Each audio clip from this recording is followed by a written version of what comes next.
order at 10:01. Is there anything for agenda additions other than what we have in red with us?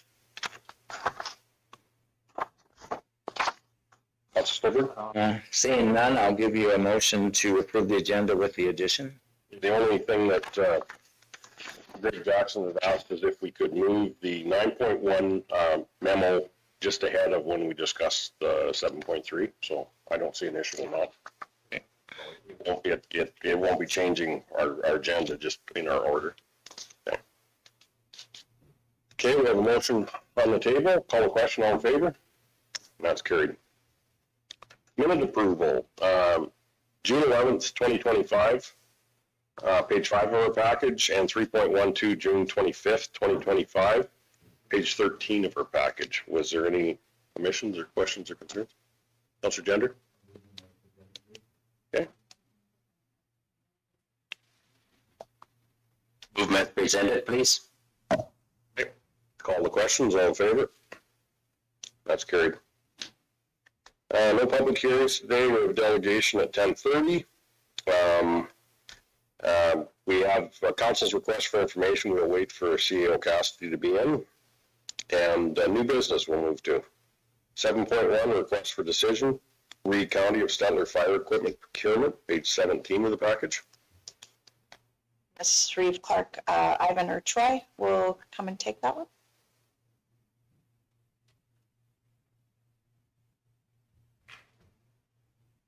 Good morning. So in front of you, you have a request for decision for equipment and purchase for the new county fire station.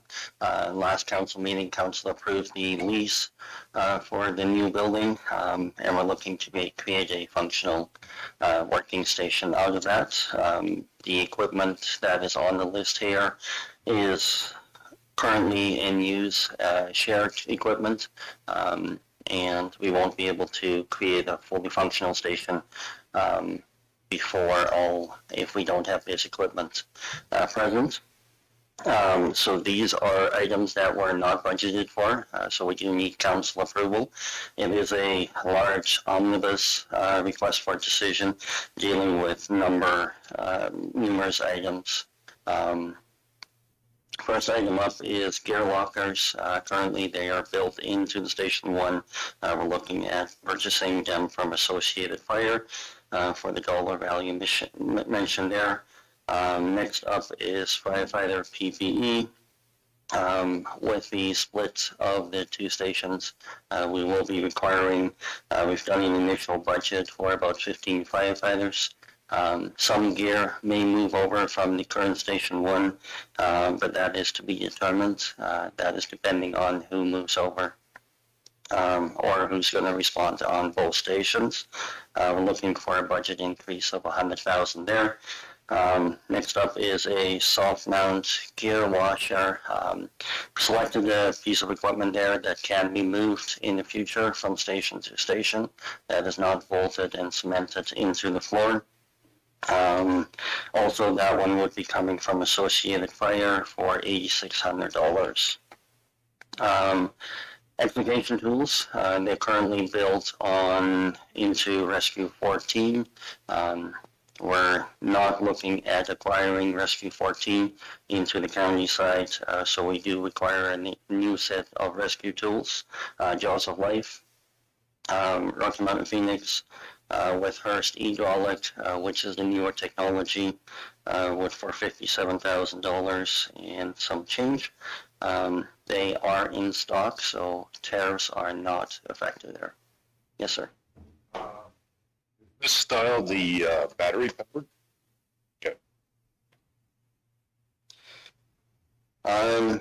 Then with the rescue truck, we will require some additional tools.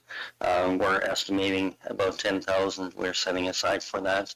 That could be anything from hand tools, handsaw, electrical Milwaukee tools, hydraulic, or electrical tools. The next up is our big ticket item at a breathing air compressor. Currently that is built into existing Station 1. A new one is just shy of $100,000. That one, do have to point out, we're looking at soul searching, sourced equipment to maintain compatibility with equipment we have in Station 2 and 3. Some classroom furniture, chairs and tables, office for just over 10,000. Office furniture, looking at equipping 3 offices, one for myself, one for Chief Auden, and one for the officers to do paperwork after the call, for about $6,500. And then some leasehold improvements. Most of these ones are currently estimates. Once we have access to the building, or easy access, so we don't have to phone somebody to get access, we will be getting several quotes for that. All the funds could come from general and fire reserves to bridge that funding. We do expect some funds coming back from our regional partner at some point once those negotiations are completed. I've got a couple of questions, Ivan, to you. Is our gear lockers, they're going to be portable, like they'll move? Yes. A lot more versatile? They won't be on wheels, but they will be easy to move. They'll be just freestanding, not mounted to a wall. And then the firefighter PPE, that'll just totally be dependent. What we spend is based on what we will need, that people don't bring if whoever brings their gear with them would. If firefighters select to move to the county station 1 and respond from there solely, the administrative deal is that the gear will come with them. But if they choose to respond to both stations, we would buy a new set of gear, and we would get some refunds from our partner. And on our breathing air system, is it the same specs as Station 1, or is it an upgrade, or how? Very close to the same specs. Both are 10 horsepower compressors, very similar cubic feet per minute capacity.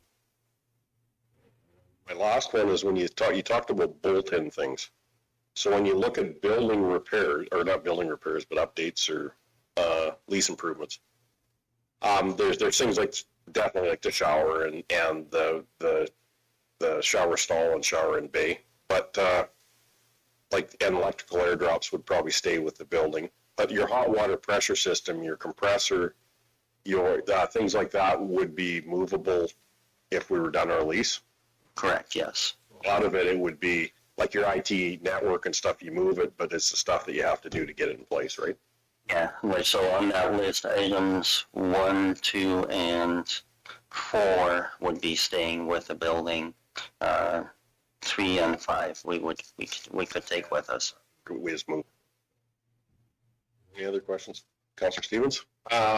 Just, I'm pretty sure I know the answer to this, but I want to ensure that what we're purchasing is compatible with the rest of the fleet. One of the biggest benefits to the regional fire department was it was compatible with every other haul. Correct, and yes, all the items that we have selected here and highlighted are compatible with stations 2, 3, and 4, and they would be compatible with our town partner as well. And is this I know some of this might be getting updated when it comes to the gear or tools. Is it something the volunteers are familiar with, or is it something that will require some training? Anytime we put a new piece of equipment in service, there is going to be a hands-on training. So the compressor works slightly different than the existing compressor, but those training requirements are minimal. Even our hydraulic tools, the training would be how to maintain the battery, but the operation of the tool is the same as our existing tools. Councillor Gender? With the air compressors, is there a certain course that you have to kind of go through, being that you're working with quite high pressures on there? It's fairly well protected, on, like, if the bottles that we fill are in a glass chamber.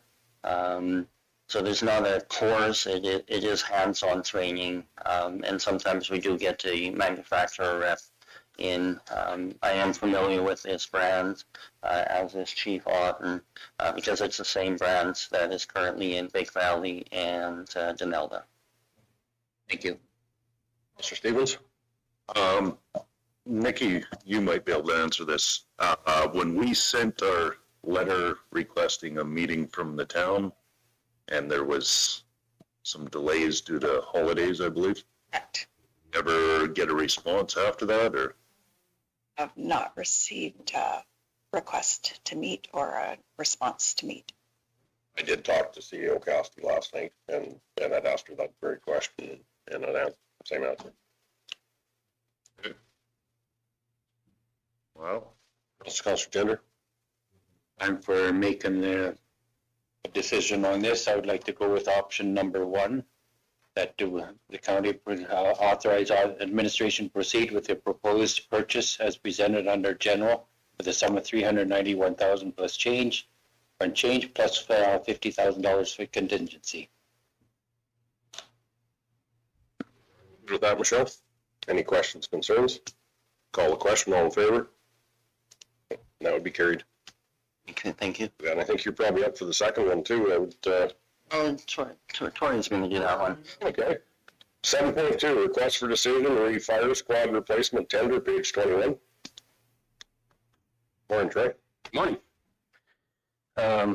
So request for decision here is to replace my squad. I think it was in the budget for this year, but it got scratched. And since then, we've had some, I guess, issues come up with the body work and everything. So we've got actually holes through the existing squad, and it was suggested that we replace it. So we tendered this, and the tender we chose was for a Ford F-350, or F-350 1 ton. So that's what we're looking at.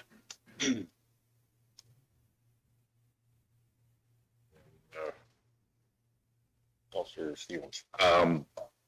just because it's a change from what we've historically done, can you explain why you're leaning towards a F-350 versus the SUVs that had been previously used? Especially probably for the county side of things, I think it works better. We're actually do a lot of work where we're bouncing across fields and everything, and we've also changed our response protocols from what the normal ones were before, where we actually send a squad to scene. So where the other squads would be back and forth to the hall, for the most part, these ones are actually going to scene and act as a command post, which for the county is predominantly down gravel roads and in fields. So the other thing is, like, when we're hauling back from the haul, a lot of times it's nice to have the back of a pickup to throw soiled hose and equipment in, which is difficult to do with a squad. So You're confident that there's enough storage room in these trucks? I know that was part of the justification we received earlier, is they wanted the enclosed SUV, but you're confident you have enough storage room in the trucks? yeah, we're looking at a cap to go on the back that actually prevents dust infiltration, which has been the issue in the past. So the style we're looking at is a kind of aluminum sealed up unit with a slide so that we can access that. So that's how we're going to facilitate probably keeping the equipment clean that we need. But should be a lot of room for storage, actually, more so. That is a grand total of my question. Any other questions? Councilor Stevens? I'll move that we approve the purchase of an F-350 from Metro Ford Sales for $84,886 plus GST.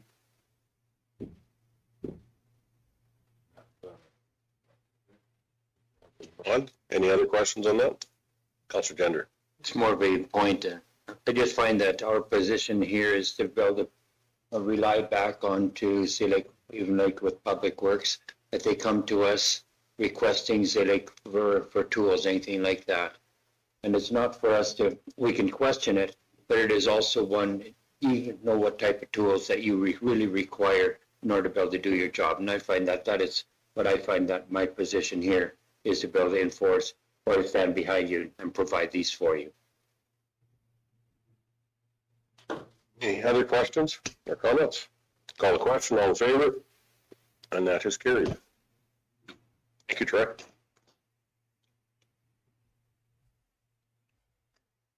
Okay,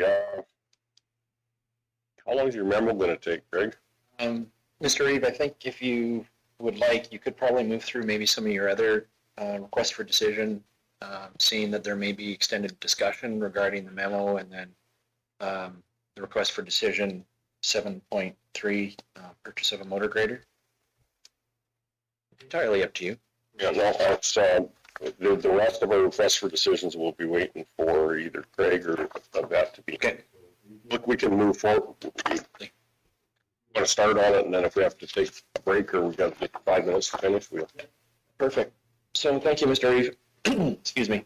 The memo provided to council is to bring you up to date on our monitoring of our fleet of graders through a review of our capital equipment that we have in place. One thing that was we were focusing on specifically was ensuring that we are maintaining, keeping the maintenance up on our equipment and monitoring that equipment for any potential larger breakdowns so that we can mitigate that previous to it happening, saving us time with that grader being down or that piece of equipment being down and out of operation, saving us money as we feel as though if we keep the maintenance up on our equipment and we take the time and the effort to ensure that we fix the items previous to them breaking, we can save ourselves money on that, as well as saving ourselves the time and being forced into a purchase or forced into a decision with time constraints put on it. So with that being said, I just wanted to bring to council's knowledge, we do have a grader right now, C115,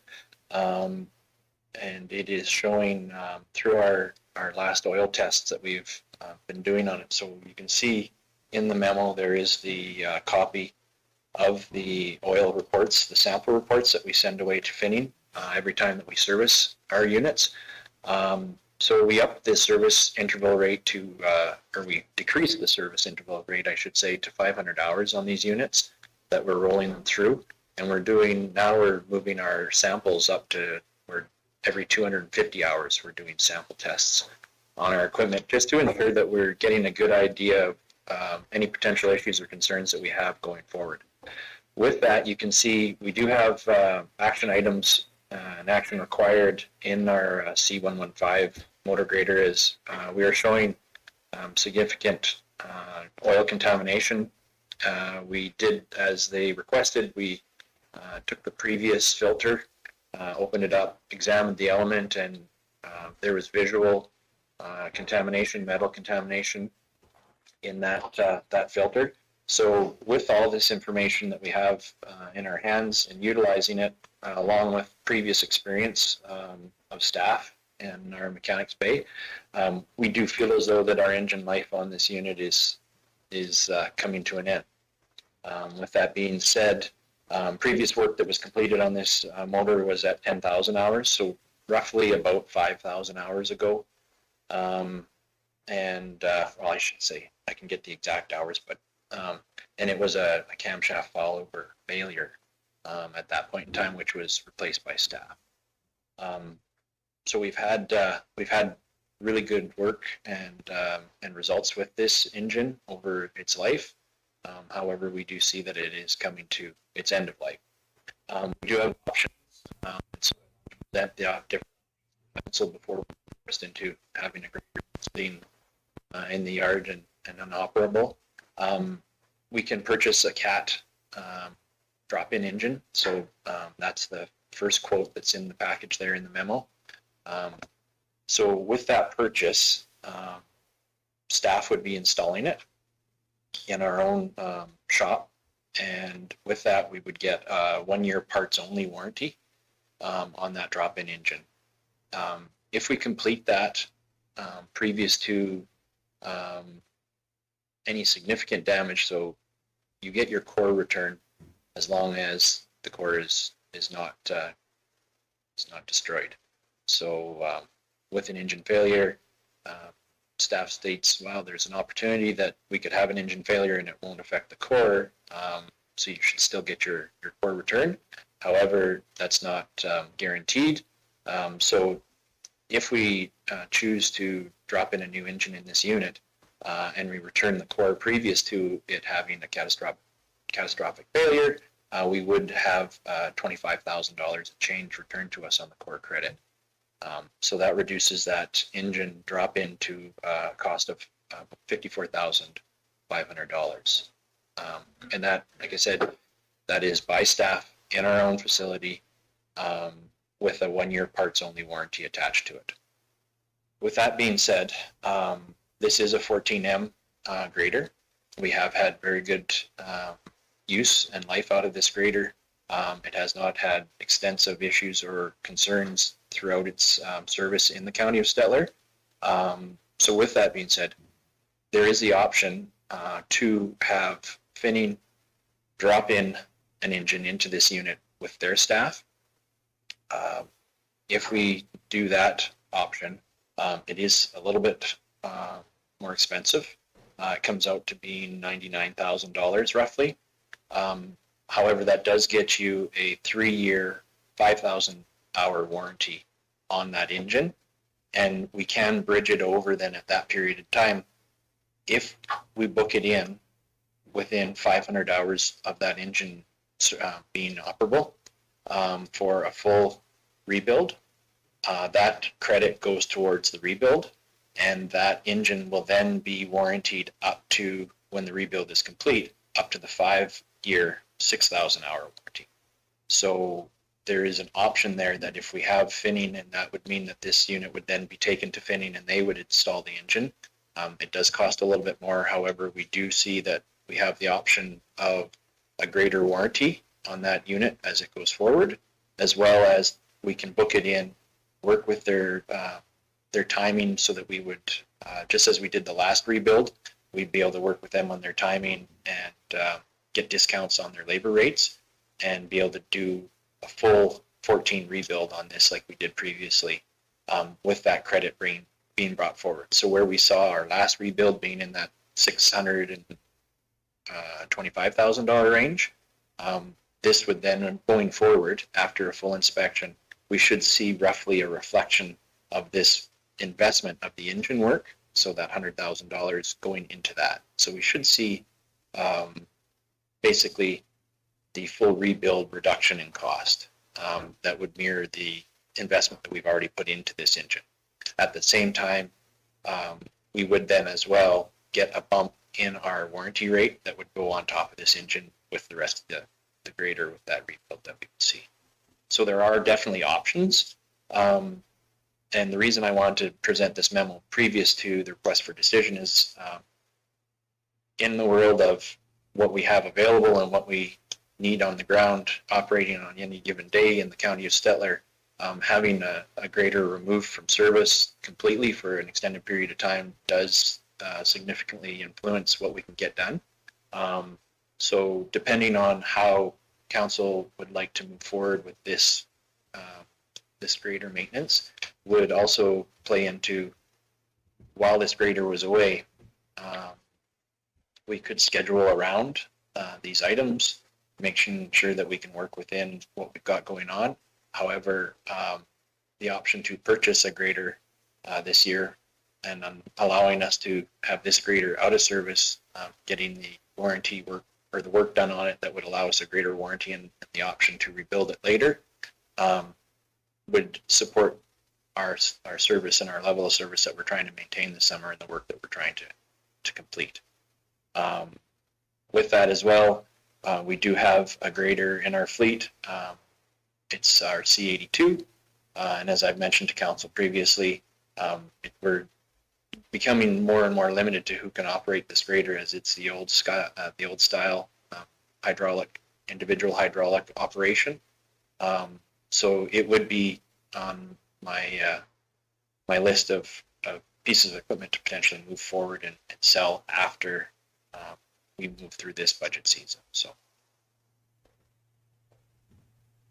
any questions in regards to the memo or the quotes that we have in front of us? I have some questions in the memo, which this goes to another industry, and it's gas compression. We had CATs, we had every type of engine you could want to run there. Part of the oil analysis, we also ran with not just the supplier, but also with the oil companies, like the suppliers, because they were backing a product at that. Like with us, they were backing a product. If we had premature failures and we'd followed the maintenance schedule with them too, we had kind of a double input on what would happen.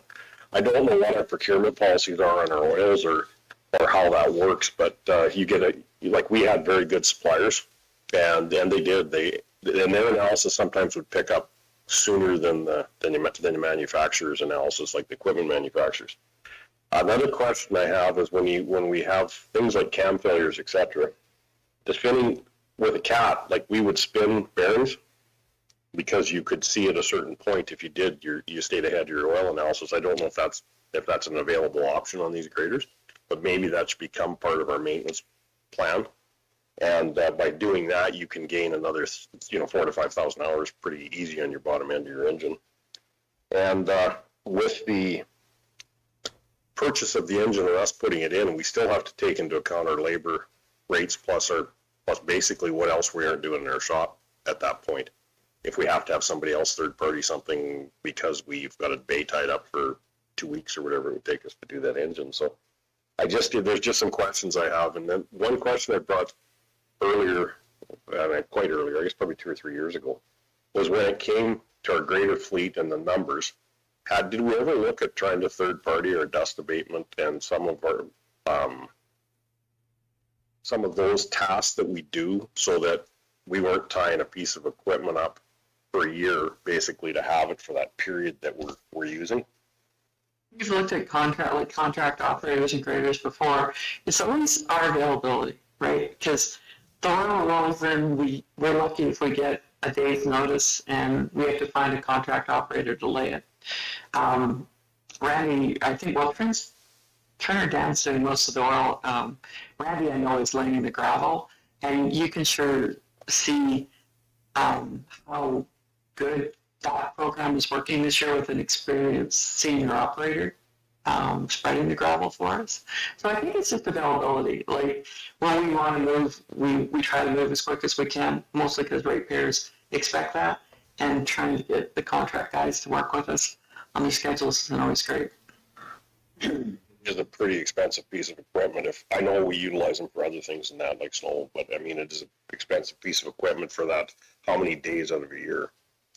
Yeah, so if I can, Mr. Reeve, just to speak to a couple of your comments previously. So in conjunction with our service technician from Pinning Cat, the oil that we use is brand name oil.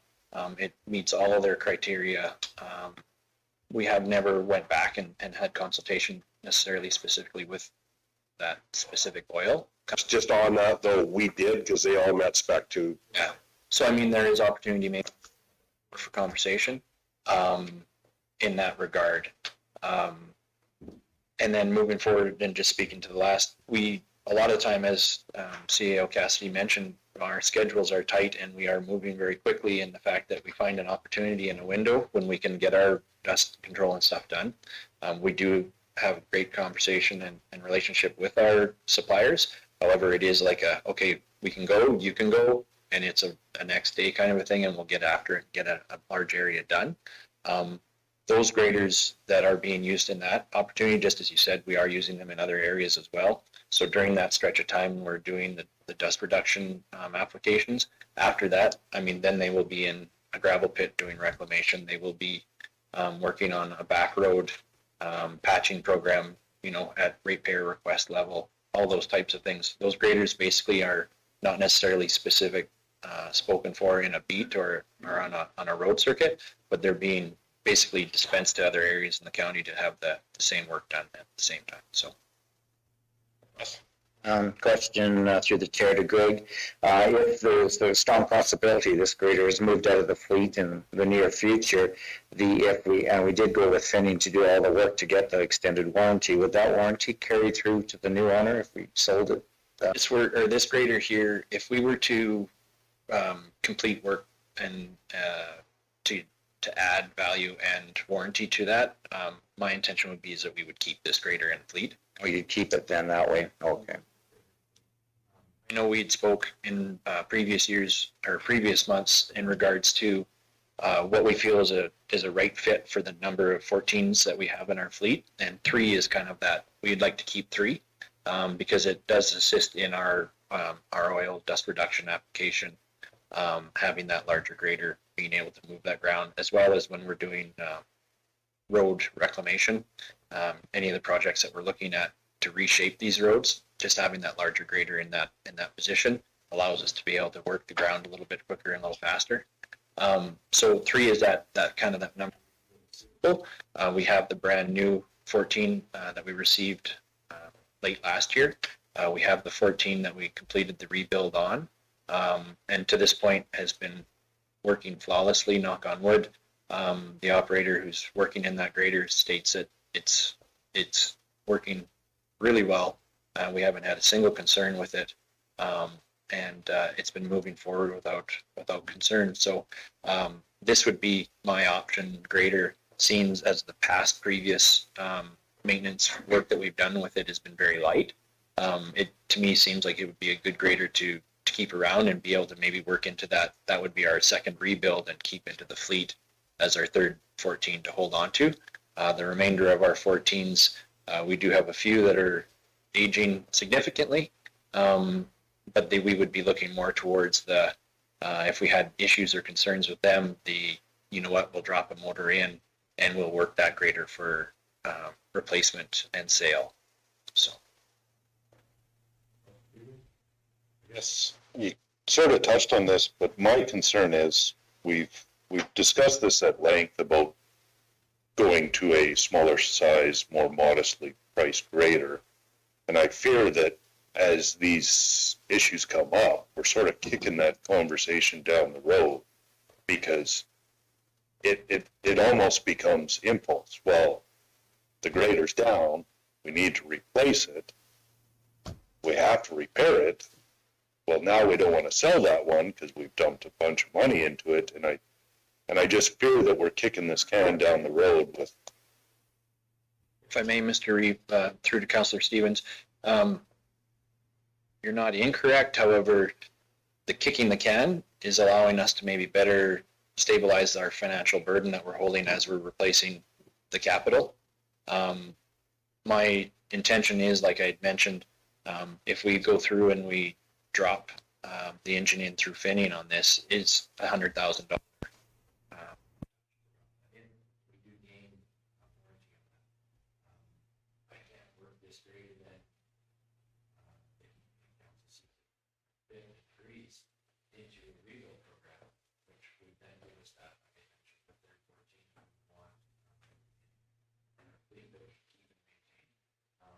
Sooner than what I expected. However, I can move that rebuild into the year.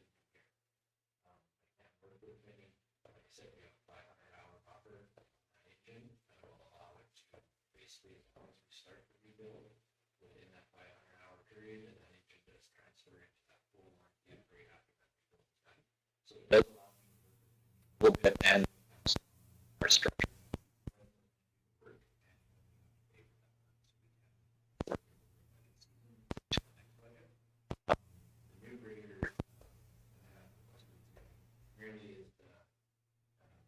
Sitting here and we're looking at our numbers, with this grader potentially being out of service for a period of time, we can work regardless of where it starts to happen. And then moving forward with a potential rebuild on this grader, and moving another grader. I have limited use of with operators out of our fleet. We still need to replace somewhere in there. It's like it's kind of a shuffle. So we're not kicking it down the road. We're not gaining numbers. We're just basically trying to hold steady and continue with what we got and not lose ground by having a piece of equipment come out of service. I've got a couple more questions, and we're cutting in. No, we're not cutting into it. We're holding. The one question is do we know what resale on 14s, running 14s are going for right now? Just if we were to replace some of the other ones before we had a failure, kind of, with a maybe a higher hour, well-maintained machine. But also, the second question, we've got 7 grader beats, or 9 grader. 9 grader beats. This math in my head, and I'll figure out what number we get to. So 11, and we've got one mowing grass is 12. Yes. And 1 spreading gravel. So we've got 14 graders, or we're at 13? We have, in our fleet, we have 15 graders. Yes, there's 2 spares sitting there right now. And we have 15 graders. So we have that are running. However, anytime we have a service to a grader, thank you. Anytime that we have service to a grader, we're rolling one of those graders back in, or if we have a breakdown, we're rolling one of those graders back in. Or when we're doing our dust control or our reclamation, we don't have a single grader in the yard. So. On the topic of how many spares is the right number because we will have, whether it's just routine maintenance or repairs, we will have downtime. There's no doubt about it. I would like to explore the option rather than carrying additional spares of rentals if we have repairs. I mean, I could call up OES tomorrow and have a grader dropped off within 24 hours. That is an option. If it takes us a month to do a repair, that's an option. I give you a number for another local guy that he will try rent us a 14H tomorrow if we need it. So I'm hesitant to have too many spares in the fleet when we have other options for short term. I mean, Mr. Reed, yeah, we've definitely looked at the rental option. And like I mentioned, we aren't looking to add graders to our fleet to have extras. We're just looking to maintain the number that we've got to continue doing the work that we want to complete this basically through the construction season, and allowing us the opportunity that if we do have a grader go down, we will be pulling away from reclamation project, or we will be pulling away from potentially we will delay a dust control job, or we'll be pulling. So we're maintaining that fleet of, like the Reeve had mentioned, 9 grader beats and 2 steadies all the time. With that being said, depending on what our weather does, we may basically stop a reclamation project or anything else to move those graders onto a road surface to ensure that we're getting them put back in order and keeping them in shape. As myself and council and operation staff have been on the road and we've discussed it with our guys, maintenance is going to make us, go a lot further in our dollar when we try to start looking at these roads and how we're going to maintain them, keep them up without having to do a full rebuild. Mr. Gender? A few questions on here. A new 14 is how many dollars, Greg? A new 14M or itself. So we're looking at a shade over $1 million. We're comparing, okay, to rebuild it is 625. Correct. In that range, yes. Yeah. Like what previous repairs have we done on 115?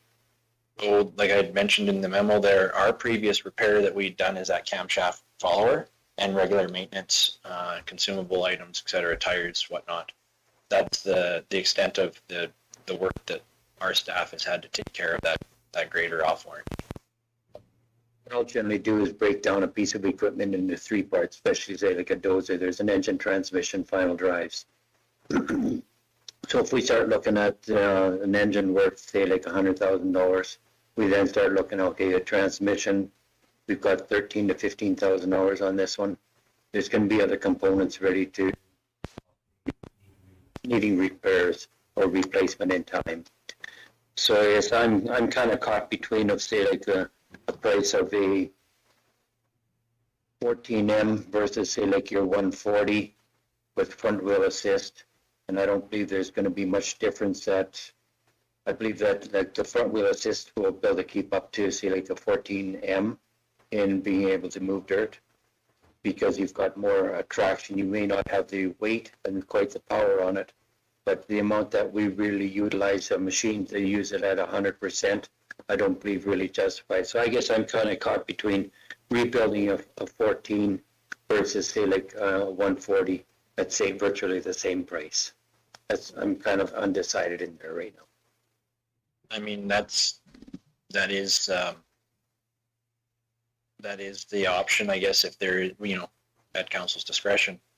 We do, like I said, when we're doing that reclamation, or if we get into a road rejuvenation, the 14 is definitely a good grader to have on that project, because you've got the weight and you've got the ability to maybe push it a little bit harder, move a little bit more ground, and get into some tougher soil conditions. For our regular day-to-day like annual maintenance on our roads, a 140 is more than enough. Absolutely. We found that they work well. They're able to maintain the roads. We're getting what we need done with them. The added all-wheel drive traction definitely helps in both summer and winter months. So they are a good versatile grader for our day-to-day maintenance for sure. Okay, I'm undecided on say like whether just to replace an engine on this one here. For myself, it's going to be pointing more towards a total rebuild. When would they rebuild this one for us then? So I would basically start with them on, we would move and make efforts to replace the engine in it sooner than later. And likely in August, we'd try to start that process. And then I would break it and hold the full rebuild off until, like we did with our previous one, when there was a labor credit when they're slower, finning, we could work it into that schedule. So then we would gain back credit, and it would cost us less because we could work it into their schedule to have the so one that would likely be like we seen that one. We were looking at late in the fall into the spring, late fall, early winter is when we would have delivery for that. So it would span over then, as we saw the last one, went over the 3-4 month range. So you would see that happen then starting in late 2025 and finishing in 2026. Correct. Yes.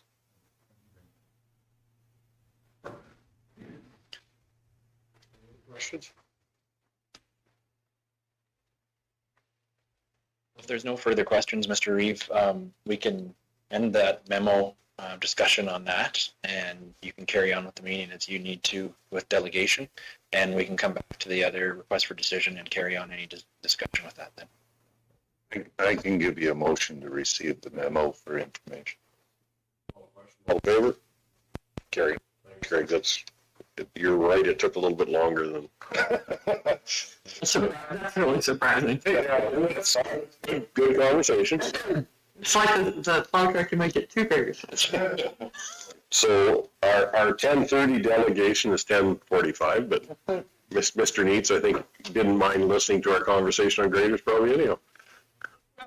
Sure.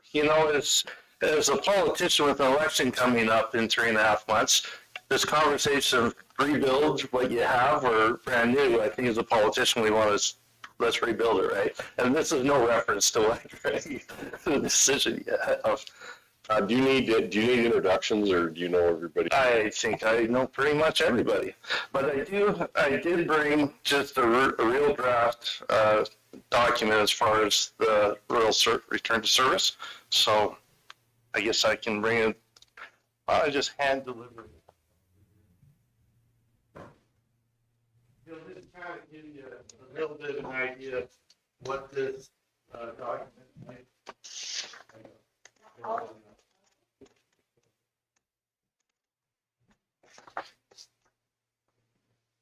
Thank you, sir.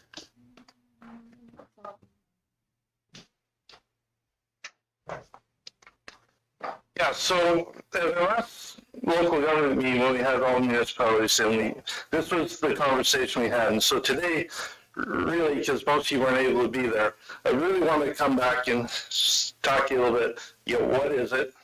And then why do we feel this is important and now? And so I want to cover all of that.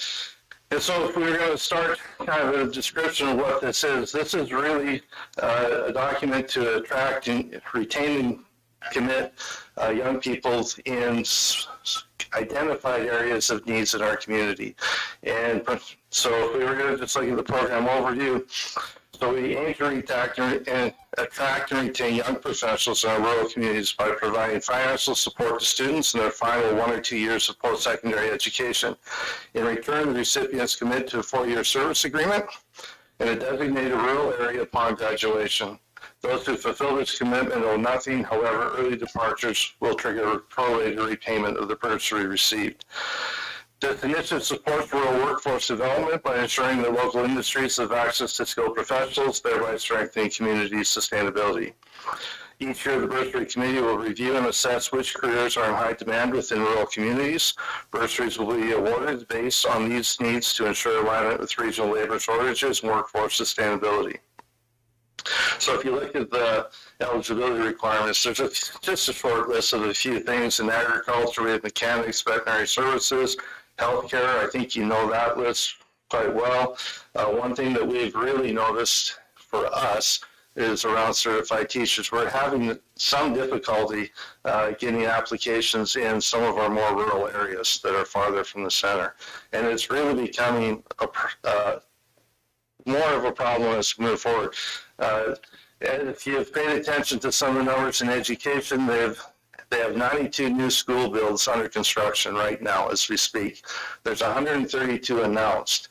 If you do the math on that, to provide those schools with the teachers needed, it's going to require an additional about 8,000 to 10,000 teachers trained over the next 5 years. And to complete a school build is about 5 years as being the timeline, give or take a year on either side.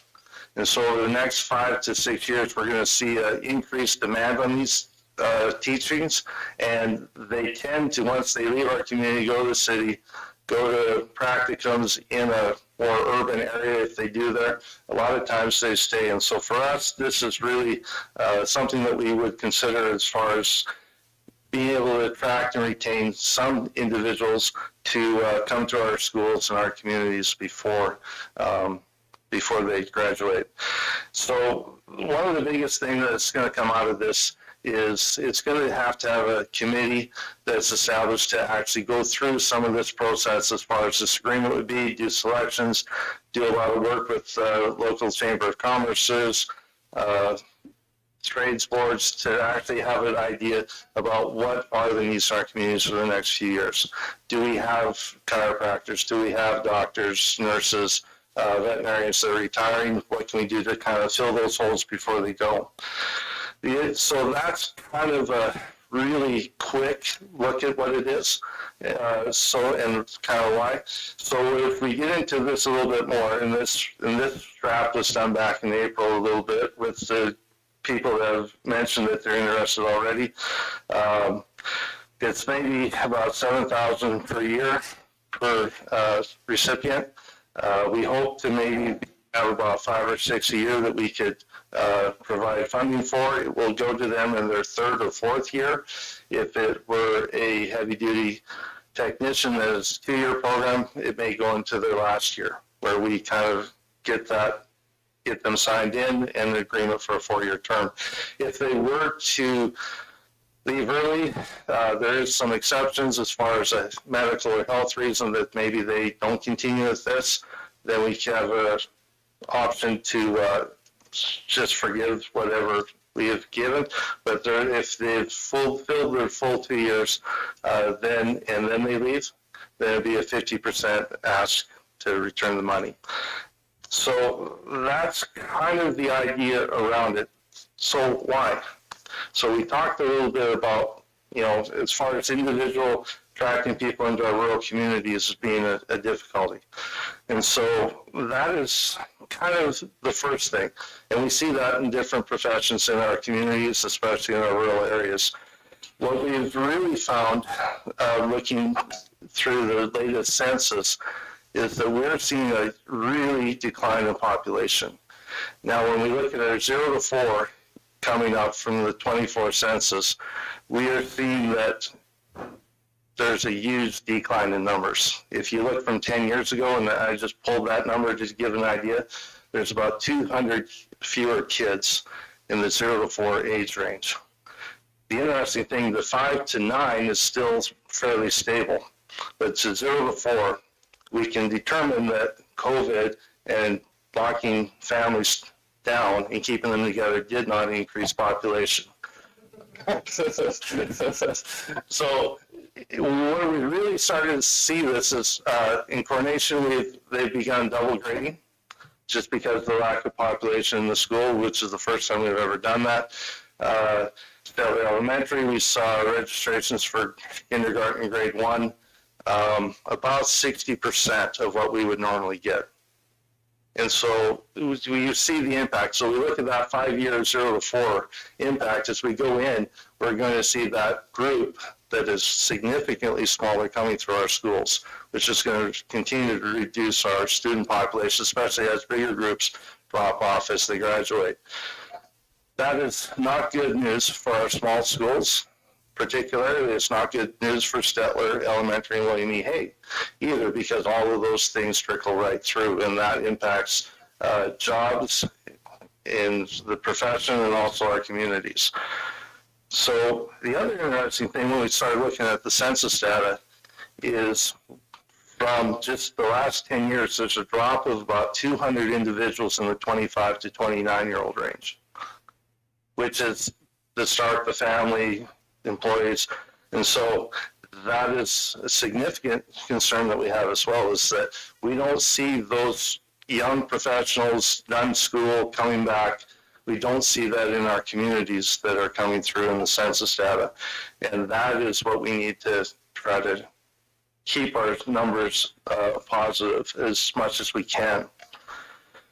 So that's kind of, the population is a concern for us, trying to keep our schools filled and the people there. We've talked about the need for teachers.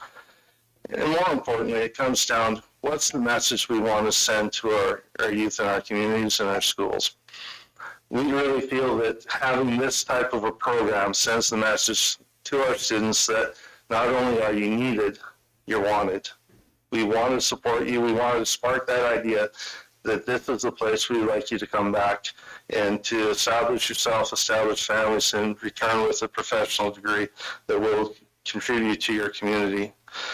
And I think that's really important that we do that. And so we really want to plant that idea about you're wanted and you're needed. A few years ago, and been coaching for a long time, but we had a young man that chose not to play football one year because, and this was his specific reason, it was a playoff game, we were losing, we didn't have a chance to win, we were about the 35, 40-yard line, we didn't have a field goal kicker, and the decision was made to take a knee. And so, in a sense, give up, and he just could not stand that. And his choice was not to play in this grade 11 year. And that impacted us huge. And then he came back in grade 12. We went all the way to the provincial final with that group of kids. But that message of, did we do everything we could? This is one of those things that I really want to stress, that we can sit here and continue doing what we're doing, or we can fight right to the end. Let's not take a knee in trying to support our communities and our families and try to bring people back into it. Lastly, I really believe that our residents here in this community really want us to take these steps, to do everything in our power and in our means to support youth in our community and support them coming back. I don't think there's an individual in our community that would think that this is a poor use of resources to support our people and support them coming back in a manner that's encouraging them to stay and set down roots in our communities. And this is why we think that this is a program that is a long-term program. Yeah, it's not going to be an immediate fix, And I think we're looking at what we are facing and what we see over the next few years, the census and the population, that whatever we can do to encourage our youth to come back, maybe it's first priority, if you look at this draft agreement, is first priority would be the Clearview kids, if possible, but it is open to everyone if it fits the area and the profession that we're seeking. And so after our local government meeting, we've had 4 individuals. You see the list that's later on there. Those are the groups that did commit at that time. And just for your information, and we said at the meeting, is that Clearview is willing to put $10,000 a year into this program. And so that was the starting point, just the verbal commitments we've had so far. It's probably going to be around that $40,000 being committed to this program. From this preliminary draft. This summer, Later on, there's going to be an invite coming to actually go through this rural return service agreement and through the committees to set up a terms of reference to kind of get this document a little bit more prepared. And so those who have committed on it being invited already, if this is something that would be of interest to you to have a hand in actually talking about what the document looks like and the committee would look like and some of the terms of service of it, we will invite that as well to kind of meet with us and to go through and kind of do that work.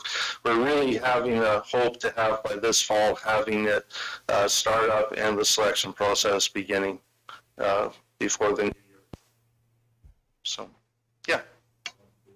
So your targeted budget is 40,000 annually? Is that what you're targeting, or that's what you have?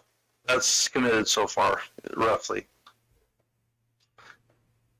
And so whatever's in there in the end is going to be dispersed annually from here out. Just from our conversations, and like I say, I don't want to commit anyone to anything, but that's the number of the verbal commitments that we're at currently right now. One of the reasons why this got brought up was our doctor recruitment committee has been successful in recruiting doctors and paying the incentive. But one of the things that's being looked at by that committee is sort of transitioning away from this immediate stopgap pay incentives to get them to sign up and move to one of the longer term goals is trying to train locals that want to return here. And we already have one homegrown success story there. And the reason why that's attractive to the committee is not every urban doctor that will come here for an incentive and work their term is going to set up roots and stay in our community.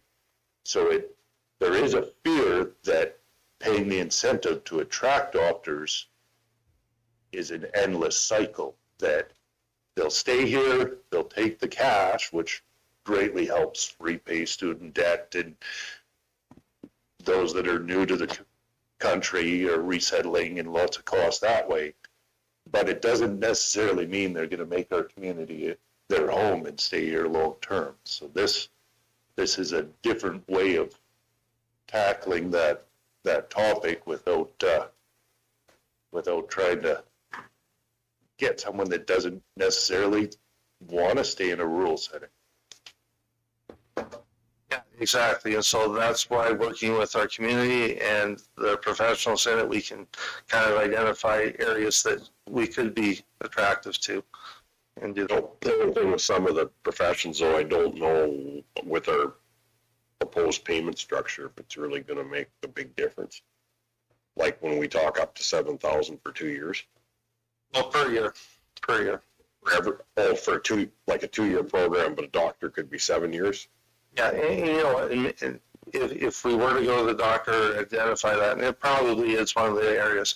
I mean, maybe you do that. We just picked about the halfway point. Once you get to the halfway point of your program, now you're pretty much committed at that point, that you're going to follow through. We don't want to grab a kid in year one or maybe necessarily year two. We want it to be, okay, you're getting there, you're pretty close, and you know that you're going to come in. And it gives us a better window to time up openings that are maybe coming up down the system in 2 years versus, hey, 4 or 5 years. A lot of things change. Is there an openness to tweak that bursary amount? Well, that's the work that'll be done over the summer. I mean, if the committee comes back with recommendations around the terms of service At first glance, like I'm in the trades myself, but at first glance, the financial investment to take a 2-year trade versus a full year degree is night and day different. I'm not sure if we need to be funding trades at the same level as vet or a doctor or one of these year-long programs. Clarify some numbers so I'm not talking to the mic. So you're looking at $7,000 per student up to 5 to 6 students, so $35,000 to $42,000 a year. So the total commitment you'd be looking for from the county would be what, $10,000 for 4 years, or? Well, right now, what we've basically said is for Clearview, would be committed to $10,000 a year as far as an ongoing commitment to this pool. And I think the other communities, that's what they're thinking at too. The actual amount is going to be based upon what we have in the pool. And so is there room to move 7,000? Like I said, this was a really draft early on. And so whatever we decide on terms of reference is going to be could be jigged according to what the pool number is and how many areas of concern that we have that we want to identify. How many partners do we have at the table? There's Clearview. I do realize, I apologize that we didn't get to that meeting. We should have never booked it that day because we were still in a council meeting when our reminder come off that we were supposed to be at and 2 individuals. Yeah, I know.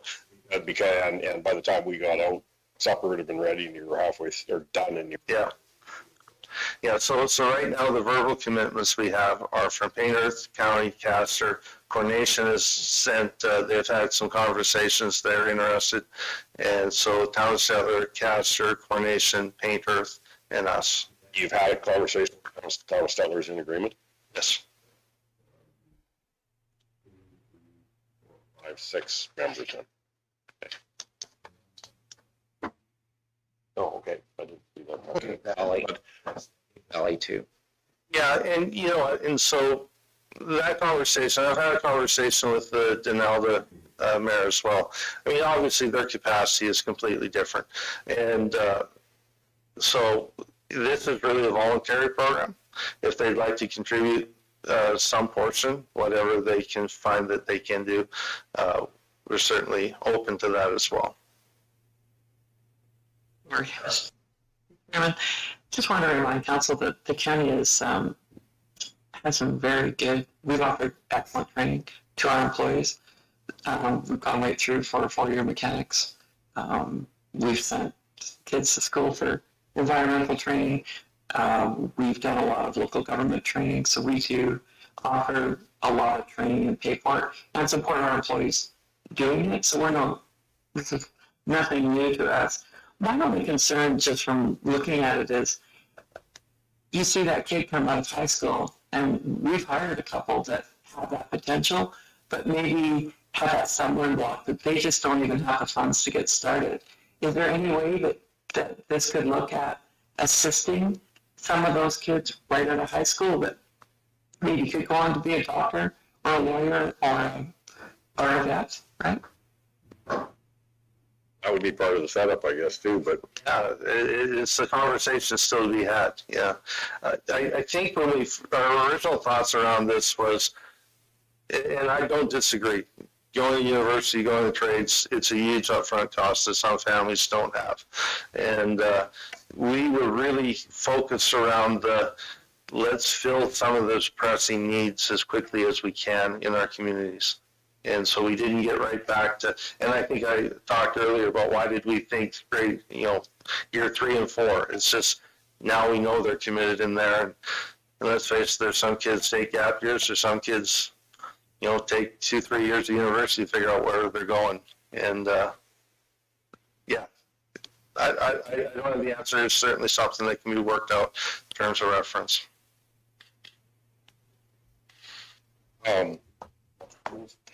One of the concerns I have is we do try and dip our toes in this already. Ag Service Board gives out a bursary. Stettler District Ambulance gives out a bursary. And I'm sure it helps. I have no doubt, but it's sort of a token amount. And my worry is we have all these small scale bursaries that isn't really moving the needle. I'm leaning towards pulling together with partners to make bursaries larger and eliminate some of the smaller ones that are bang for our buck. I've got another comment just back on, as we talk trades and everything else. One thing that's a lot of conversation with us right now is fire and firefighters. Some communities through RAP programs do have fire as one of them, and that's one conversation I think we need to expand on also. Is there programs we can offer to get people's feet into the door, get part of their education right when they're in high school, and get their interest and get them committed to being local? So that too, as part of that, I think we need to understand better what's included in our RAP program, what's in other communities, and what could we do to make that better. I'd like to tell you right now, there's a number of programs, including Red Deer Public Schools. Kate Andrews is the big one in Southern Alberta, but Northern Lakes College is the one that offers dual credit programming. And actually, we've already, Mark Dennis has had conversations with Durham, and they're ongoing, and he's expressed an interest in actually bringing a firefighting program and utilizing Northern Lakes College as a dual credit entryway for them to get their full fire training. And it probably won't happen by September, but over this winter, you're going to see a firefighting program begin here in our community. So because Durham's not there, and we're going to have two different fire services. Yeah, the nice connection that we have now that we haven't had in the past is Candace Marouk is the careers facilitator in the high school, and she works with Alberta Works.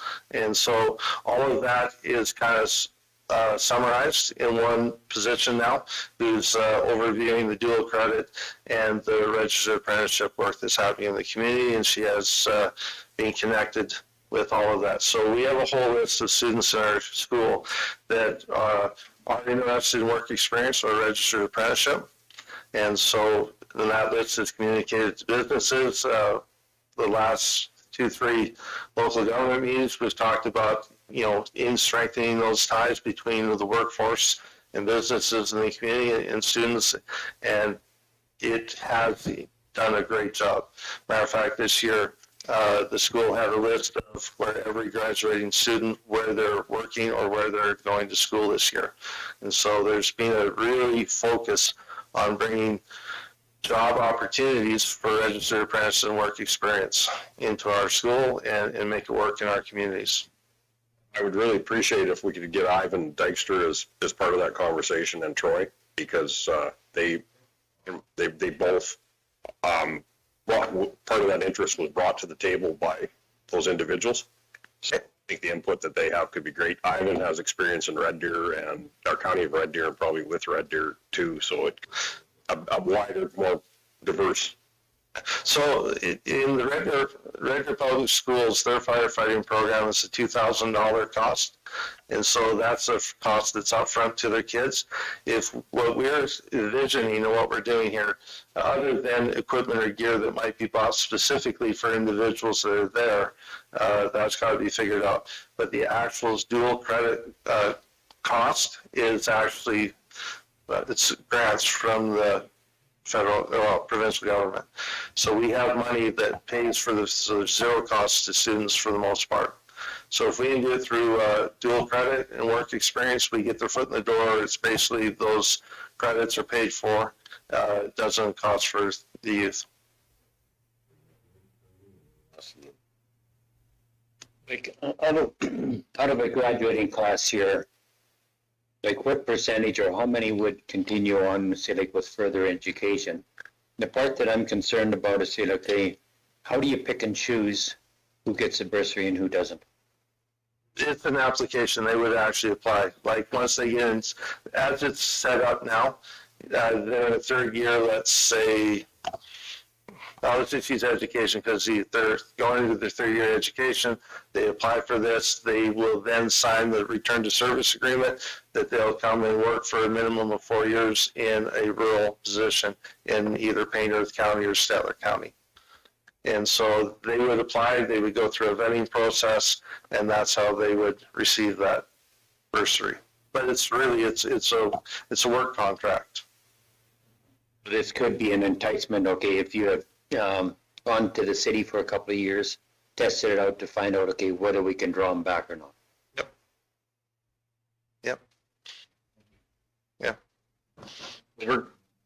I think this program has quite good potential for being successful because if you draw on people that are used to living in smaller communities, rural areas, they're quite used to it. To come back, the chances of them, they're familiar with it. There's no culture shock. They will likely stay. And I know on my behalf, I am quite willing to have the county support this, and especially with the tweaking over summer of getting the program, so maybe it'll be better, more successful, but I see value in it for sure. All right, thank you. Support it. Yeah. Mr. Stevens? A couple things. When you're looking into this firefighter program, Olds also does it. They've been doing it for a number of years. I know one person that went through that program with them. So it's another proven model that we could look into. I do have a lot of faith in Mrs. Marouk being committed to this. I have it on good authority. She has a vested interest in the fire department and their success. So, Well, I'm not sure if Candace has been in touch with them yet. So this has been a conversation with Mark Dennis and I, and then we've included because they're in the same boat the county's going to be in, right? Limited resource of who's trained for firefighting. And so there's a need in the community, and it's something we can fill through dual credit. So Olds College, we do have a memorandum of understanding or in regards to dual credit. They don't offer dual credit currently as far as part of the option for fire training. okay. But yeah, we work with them. We do have Northern Lakes already involved. SATE is one of the ones that operates in Southern Alberta for some of theirs. So they take grade 11 and grade 12 students is what they come into these training programs for.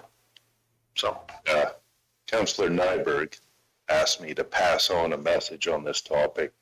He's not opposed to it, but he does have a concern that this is another example of municipal creep where we're spending funds, taxpayer funds, on stuff that isn't solely a municipal responsibility. So he did ask me to pass that along.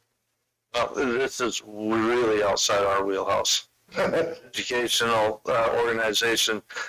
This is not necessarily anything that we would dabble into, but we look at the numbers. So just the base grant funding that we receive, it doesn't take long to hit $1 million in revenue that's lost. That's 100 kids, actually less than 100 kids. And so as we go down, we see our schools erode over time, we can look at this and say, you know what, this supports our clearly students for one. It supports our communities, but under the guidelines of what we spend money on, this doesn't fit. But we do see this as a critical need to support our students, our schools, the staff that we currently have.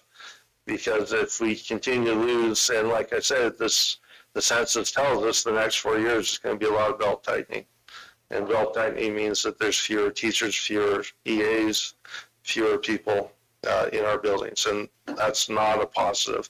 And like I say, this isn't going to turn around overnight, but we're not taking a knee either. On that topic, I'm not sure if you're aware, but we have been lobbying and have a resolution with RMA currently regarding this rural-urban divide and how the population in urban centers is growing so much. And we are trying to get the province to adopt the centralization of provincial jobs. And we've seen this locally with the lottery board. It is nearly empty. I'm told there's a couple people working there. And we feel that rural Alberta can be part of that solution. When you're talking about this massive school building spree, well, there is many rural communities that have school capacity. Not every provincial job needs to be based out of Edmonton. I mean, you look into some of the more rural-based regulatory bodies, there's no reason why AER needs to work out of the city. I mean, they regulate industry almost exclusively in rural Alberta. Alberta Environment, once again. Many of these positions should be pushed out to rural where the work is actually happening, and the families and jobs would follow suit where we already have capacity. Yeah, I know an individual who works for the lottery. It's mostly, they're all working from home. Yeah. And it's like our call-in center, but that's what we brought up, and that was brought up, I believe,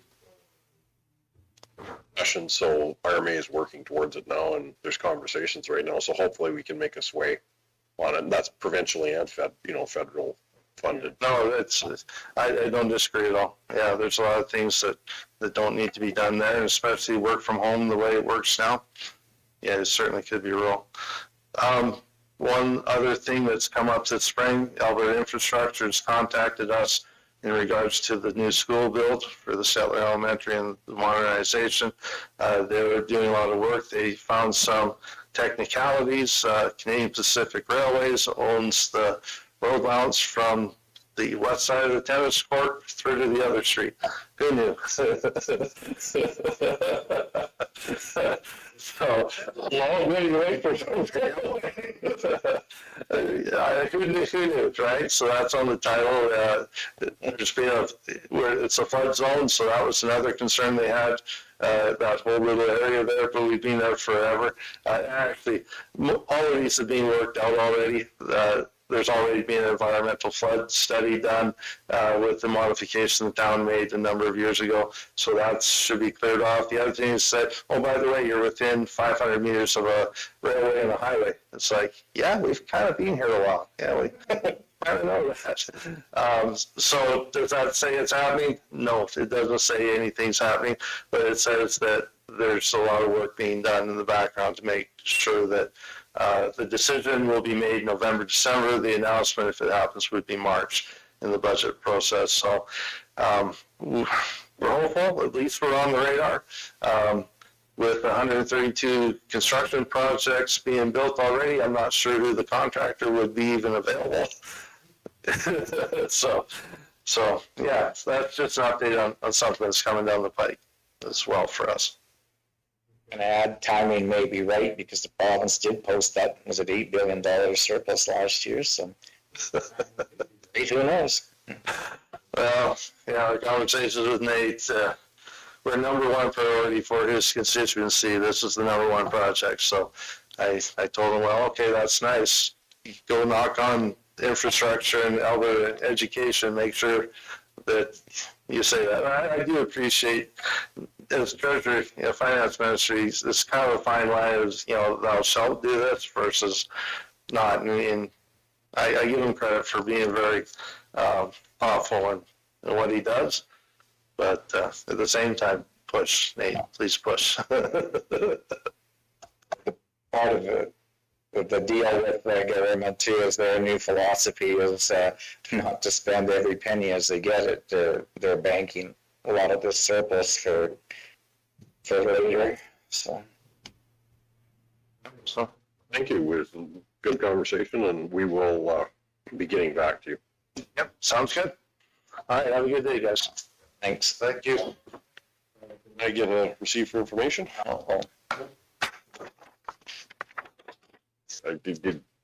You had your hand up and I see. I think you recognize Paul. so information, call a question, all in favor? That'd be carried.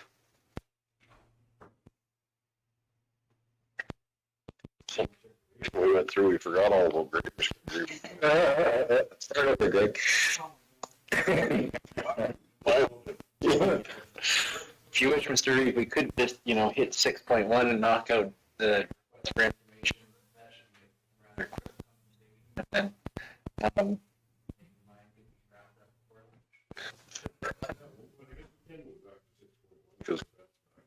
6.1, jurisdiction of sightlines at the intersection of Highway 56 and the Stettler Transfer Site Road. Councillor Stevens. And wait for that. So anyway, this is Greg. So he reached out and we determined that it does belong to AT. And I think Greg did reach out to Incom to see if they were going to trim back the Carolina hedges. And did you get a response? I have not received anything back at this point in time. I'll be reaching out to them again to get hopefully in-person contact and see what their strategy will be to move forward with the ratepayer or the property owner at that location. Taking a look at the property lines, there's a large group of that Carolina sits on Alberta Transportation. So depending on how they wanted to approach it, it could drastically change the sight lines and improve them, but also the I guess the security and the sight line break for the homeowner in that location as well. It would potentially remove the entire grouping of Carolina hedge along there. So I think it'll definitely be a delicate line that they will be walking when they go to it. They'll be working with that property owner to allow for the sight lines and the signs to be seen a little bit better. However, I don't know that we will have a full removal of the right of way for sure. And if council wants, we can also let AT and Red Deer know that this is an issue that's been brought forward to us, and maybe they'll work a little harder with Incom to get something cleaned up. I can understand how they're trying to be delicate with the homeowner. Once we've seen this all throughout the county. Once people start utilizing the road right of ways, whether it's ours or the provinces, they just get used to it and the custom, and it's hard to take something away. But surely there's a middle ground. So north of this property, the Caraganas are growing out, so you can't even see the speed limit signs until you're right across from them. And that has nothing to do with the landowner's shelter belt. And I get that they don't want to remove all the shelter belt, but surely we can trim some back because the vehicles are 15 feet past the stop sign just so they can surround them. Like if you're turning left, coming south and turning left on there, if you happen to have a trailer, you're going out across into the other lane. You're taking it wide out into the westbound lane just to miss the vehicles. They're out so far. So I fear that if we do nothing, there will be a serious incident.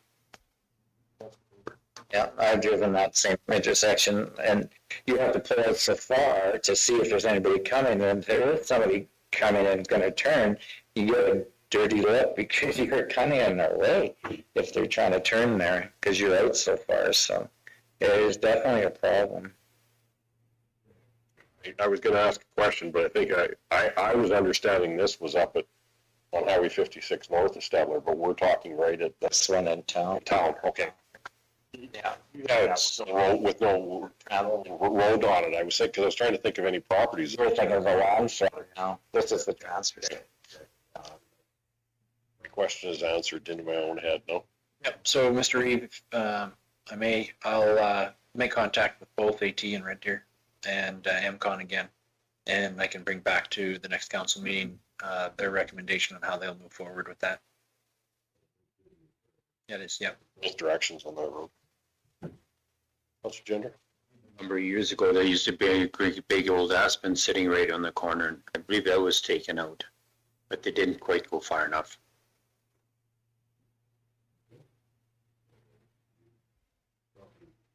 Who's going to receive this information then? Well, the question, all in favor? And that would be carried. Okay, now we can go back to either 7.3 or we do have Sharon in the room. That would be the order you'd. I know we're waiting for Craig because he's in an LPRT preliminary hearing right now. You want to go, Sharon? 7.6, we're just for best use of staff time. Request for decision, tax repayment agreement, oil company customer 228001 and BOR 013. It's in. Right. And this is the RFD that was handed out this morning in front of you. So I'll let Sharon speak to it, but basically we have a. Mr. Stevens is. I'm gonna recuse myself. My company has done work for this company, so Okay. vote on this one. Wait for a corner. We talked about this, but is that required? So, If he feels that he's in a conflict, then he should exit. well, thanks to the MGA update that just happened, there's the second part, they've opened it up. If there's the optics of a conflict. Okay, It's a lot more flexible now, thanks to Bill 20 last year. Although this would arguably be pretty close to a pecuniary interest under the old legislation, we can now play it safe. We couldn't play it safe before and recuse just because of the optics. Now we can. So that would be registered as a conflict of interest on the minutes rather than a pecuniary interest. but there's so many things that we vote on that we could all be customers or something of that and it could be everybody sitting at our table could be a customer of some company that we're voting on for MPC or something. So Right, but the pecuniary interest is that a financial decision of the council could impact you or your direct family. In this case, you're a business that you have a majority stake or more than a 10% stake in counts. So a person could make the argument that granting a company relief on their debts could influence, a creditor of theirs. If there was, say, an outstanding receivable, because you say, well, if you get your taxes, maybe I'll get my bill paid. So it's a reasonable recusal. it's just ironic, like this is such a cloudy area, even when it comes to family members and stuff. We've had these same, these Yeah, it is. there's no outstanding amounts, and he doesn't know when the phone's going to ring again if he even has another job with it. If he's successful, then he could gain income from it also, right? By keep going. I have faith in the council that's left. Okay, no, I accept that, but I question, it's one more time I question government. We're all at the table, we're all voting on things all the time that could affect other things down the road, so. Yeah. Okay, we don't see into the future that well, and if anybody else does, maybe they could come in and tell us what the future would be. Okay, so one left at the table, we're down to 4. Councilor Gender. I am for Justin to step out, because it could be a reprisal. They could have. Yeah, it's just, there's a lot of different things that is working on that. concern me on that. Maybe safe than sorry. What? So Sharon, did you want to speak to this? I can. My question, I guess, to read the letter that I have from them. Is it where we may want to go into camera? I think reading the letter into the record is fine, just, give the identifying details.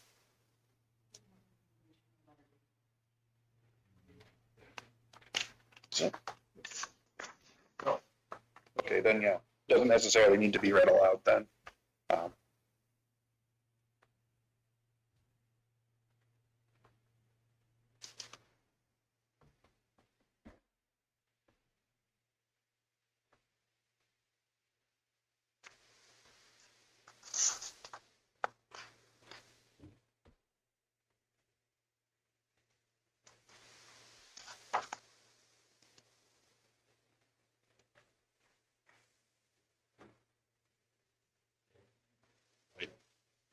Has everybody read the letter? They're reading it right now. Lots of choices. We wanted to make sure that everything that had been explained to us, because we have had Brownlee working on this with us as they did before.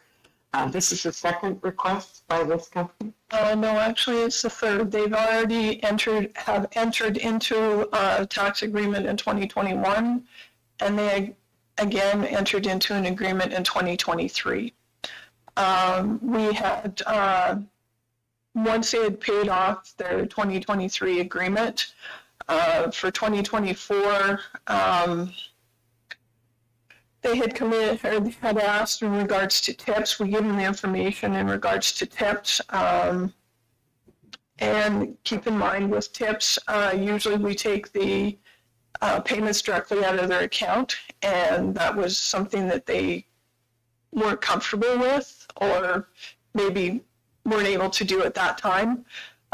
So they were given the tips information. They did not sign up for it. We had done a letter to AER that we were working with them to get into some sort of a tips program, and was not entered into at that time. Currently, right now, I believe because of that letter that was sent into AER, they are being requested to go into an agreement with us to bring their outstanding taxes up to date. So that's kind of where this was initiated again from. Also, we had sent out letters of a demand letter to some of the oil companies that are outstanding with us at this time with Brownlee and Fryer. Brownlee had sent to the respective oil companies. This company is one of them. But the agreement essentially has been brought forward for AER wanting them to enter into it and clean up their outstanding taxes. They took that letter to bring them to the table. Pardon me? Took the letter from the AER to bring them to the table. I do not have that, but there was in the information from the lawyer that they needed to enter into an agreement. They wanted it before July 3rd. And we said they would have to get an extension, and that's why this is brought forward to you guys for a tax agreement to see if we would enter into a tax agreement for this company. At some point, these oil and gas companies have got to start figuring out that their budgeting should include the expenses they need to pay yearly, so that if you can afford to pay it after on a monthly basis, you should be able to afford to pay it go forward on a monthly basis. I don't know when they're going to get to that point. And now with the board, it interests me with board pressure that they're paying versus out of the goodwill of paying. So.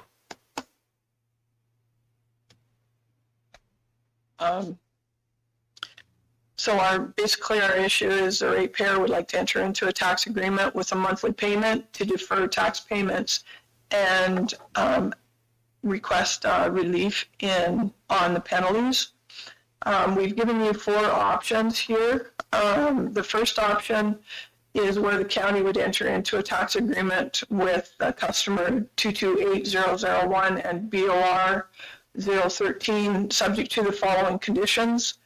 The taxpayer shall pay all 2025 taxes on or before October 31st, 2025, or reach an agreement to the satisfaction of the county prior to October 31st, 2025. The customer shall pay a minimum of $35,000 per month. The customer shall pay 50% of the penalties that are accrued on the outstanding taxes on or before February 1st in the amount of $37,801.49. The customer, what we didn't put in, Andrew. The total amount of outstanding taxes of the arrears, including accrued penalties, is $477,746.43. And that includes all of the penalties up to date. This was just the arrears amount. So 50% of the penalties that are included in that total amount was the $37,801.49.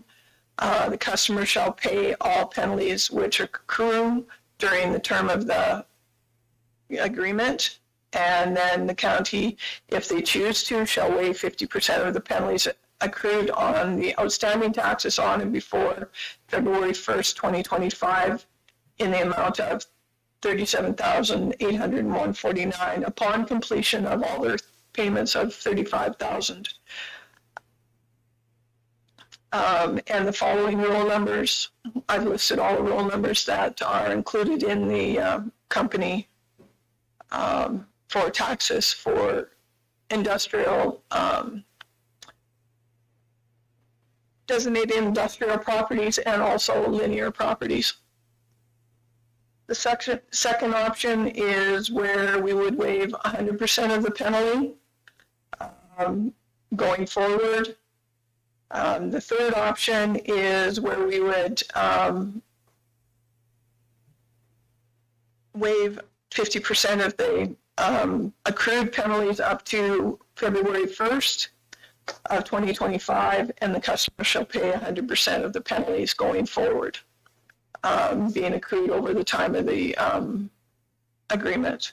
The third option is where the county would enter into an agreement and they would pay the minimum, the $35,000 per month, and they would be responsible for all of the penalties during the term of the agreement going forward.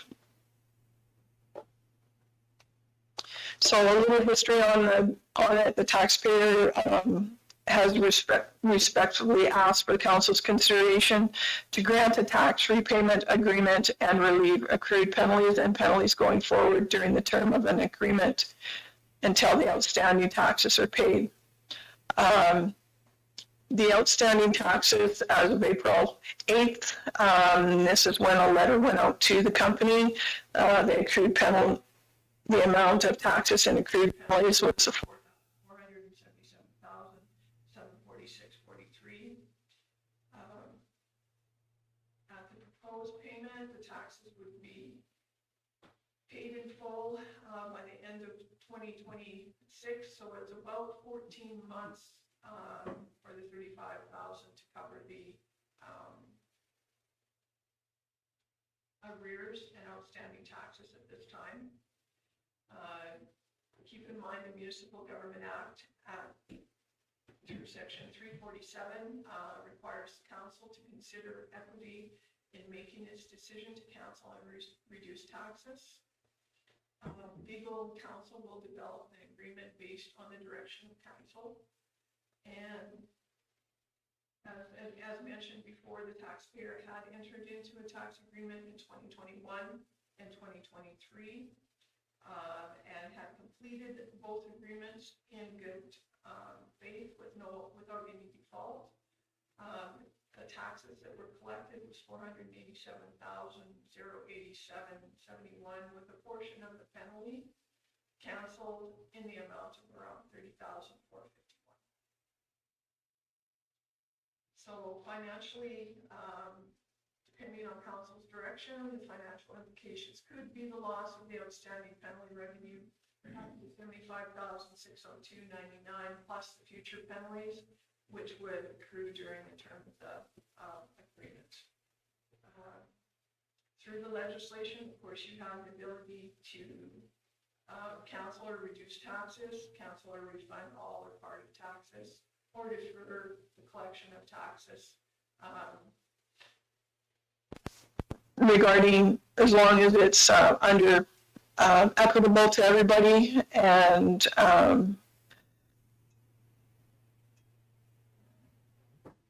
in regards to equitable to other ratepayers in the business. I think since they have demonstrated in the past that they have honored their word to pay in the repayment program, I think it's we're quite safe to go that route again.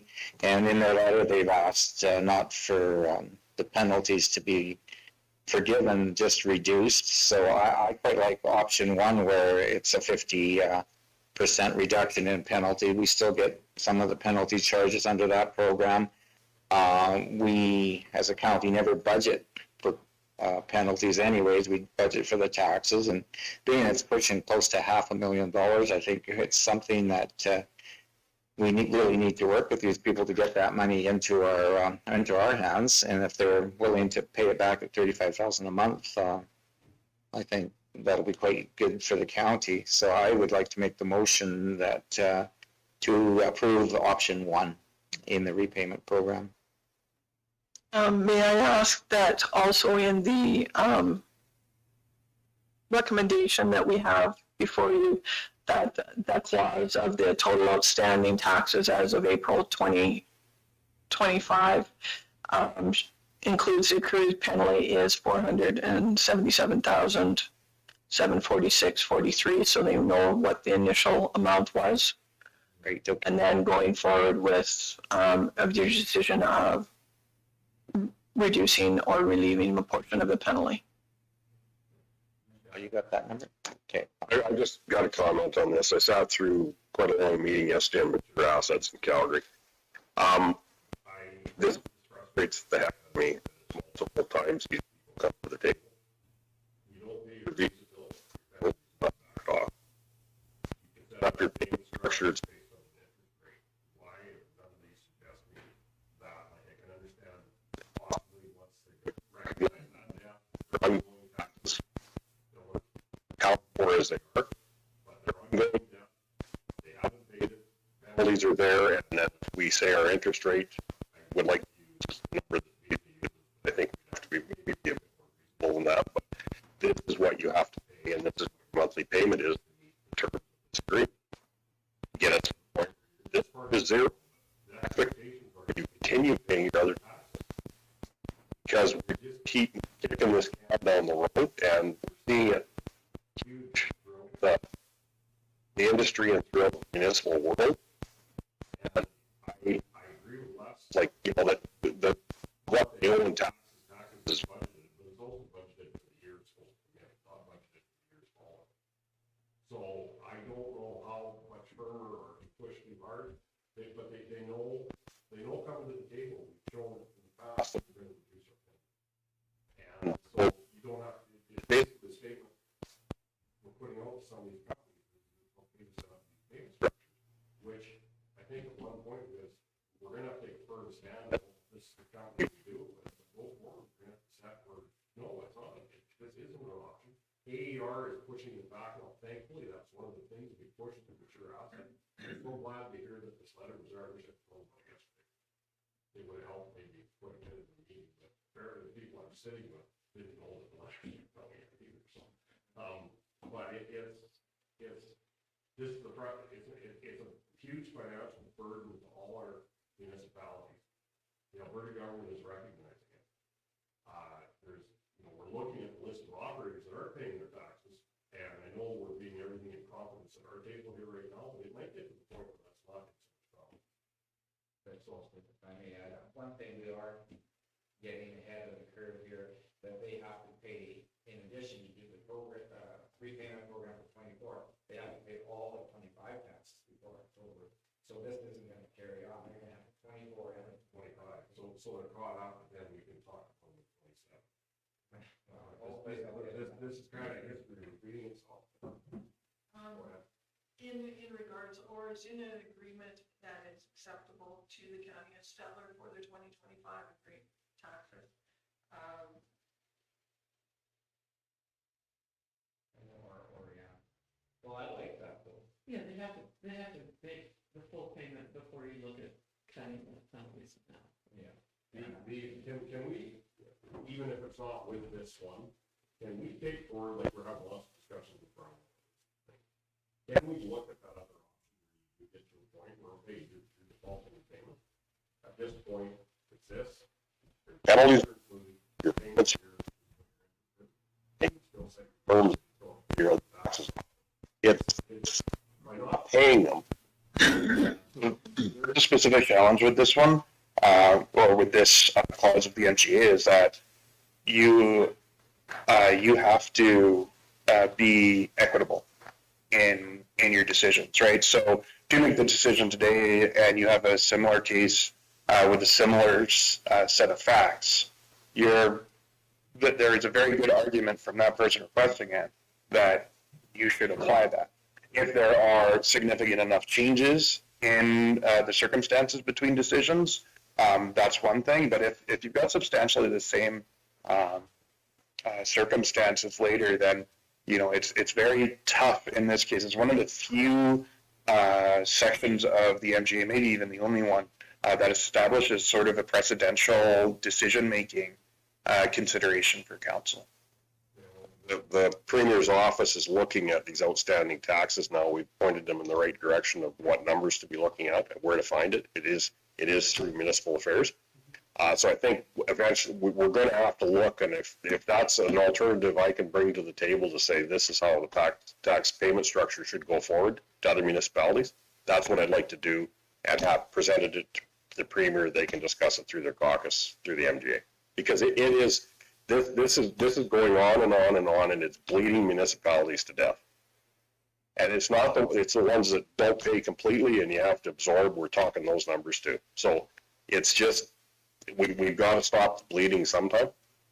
And to me, if we can do the business as we're following right now, but go forward, I think there's got to be some changes at least suggested on how to better fulfill all the ratepayers and all the municipalities by collecting these back. So anyhow, we have Sheriff. And just for your information, there is another couple, there is some other companies that we are going forward with demand letters in regards to recovering their taxes. And there's another two companies after the taxes went out this year have asked if they can go on the TIPS program. We normally set people up on the TIPS program from January to December. So we would have it prior to the current year's taxes. And it would be based on the prior year's taxes. And then once we get the payments would be adjusted accordingly. They have asked to go on the TIPS program from, say, July to December. Again, they would accrue penalty. The other company is looking at approximately a 12-month coverage. Our council is looking into something further with TIPS, if there's anything that we have that has more, authority in regards to the payments and everything. And so there is still some work on these other two companies. At this point in time, I've answered them that our TIPS program usually starts in January, runs through to December. They have to be at a zero balance before they can enter in on the TIPS program. Is one of the stipulations that we do have. And so there is other options out there for some of the companies, like if they're at a zero balance, they feel that they want to break it down over 12 months, they can. Or they can still break it down over 10 months and they still have the taxes paid in due time. taxes on a monthly basis for this company would be, like we just got this morning, I didn't go through it. It was part of the package, but how much a month would that be currently once, I know they'd have to be, Now to December or to January? if they started in January of 2026 and we're paying monthly, It all depends on what their taxes were the prior year. roughly. Like one per year. We divide it by 12. 75? And they own 75 per year.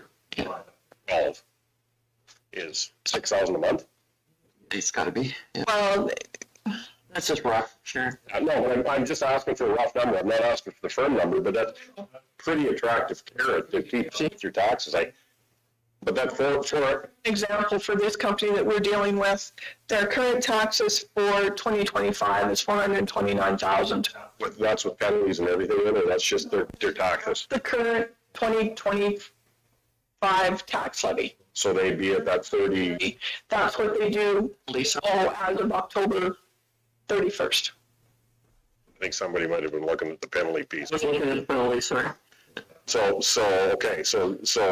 forward, the alternate is not to pay your taxes. This is what we could set you up. Once you're paid to zero, you could pay this monthly and then you would be current. Okay. 50 a month. Okay. Based on what current taxes are. Yeah. And it's just, I have a little passion on this because it shouldn't be an option, but Councilor Jenner. I find it very frustrating that they come so damn late in the year. If they come in prior to, say, like the tax deadline, it'd be a little bit easier to negotiate with them. Everyone knows that their taxes are due, so why wait until halfway through or damn near the end of the following year that they come out and then say, okay, we want to negotiate and pay our taxes. It's because they got a letter from the AER. That's positive news because that's what we've been pushing the AER to do. So that part might be working. If they successfully complete this, I would say that perhaps at the end, we should, again, reach out to them and say, please keep up your current taxes. But they may be one of these guys who pay their taxes, run it till they know we're going to put a tax notification on, and then come in and try and make a deal. Right? And hopefully it may be on a yearly basis, but I would hope we get to the point where that letter or that license to operate could be affected by the AER if you don't have your taxes, last year's taxes paid. So that's where we're Needs to happen. working toward. And there could be another company set up that if people don't pay their taxes, the government would take it on and we make money for abandonments and stuff off of it. And in regards to, some of it does work very well. In regards to, the 20,000 factor that they have to be, if they have taxes over that amount, it's not just our municipality, it's throughout the whole province. So say if they were 20,000 at our county, but they would be over the threshold if they look at the whole province, correct? The other thing where that 20,000 does not come into play, if the company is not purchasing new assets, they may be sitting at that 20,000, but if they're not purchasing new assets, it doesn't affect them in their day-to-day business, correct?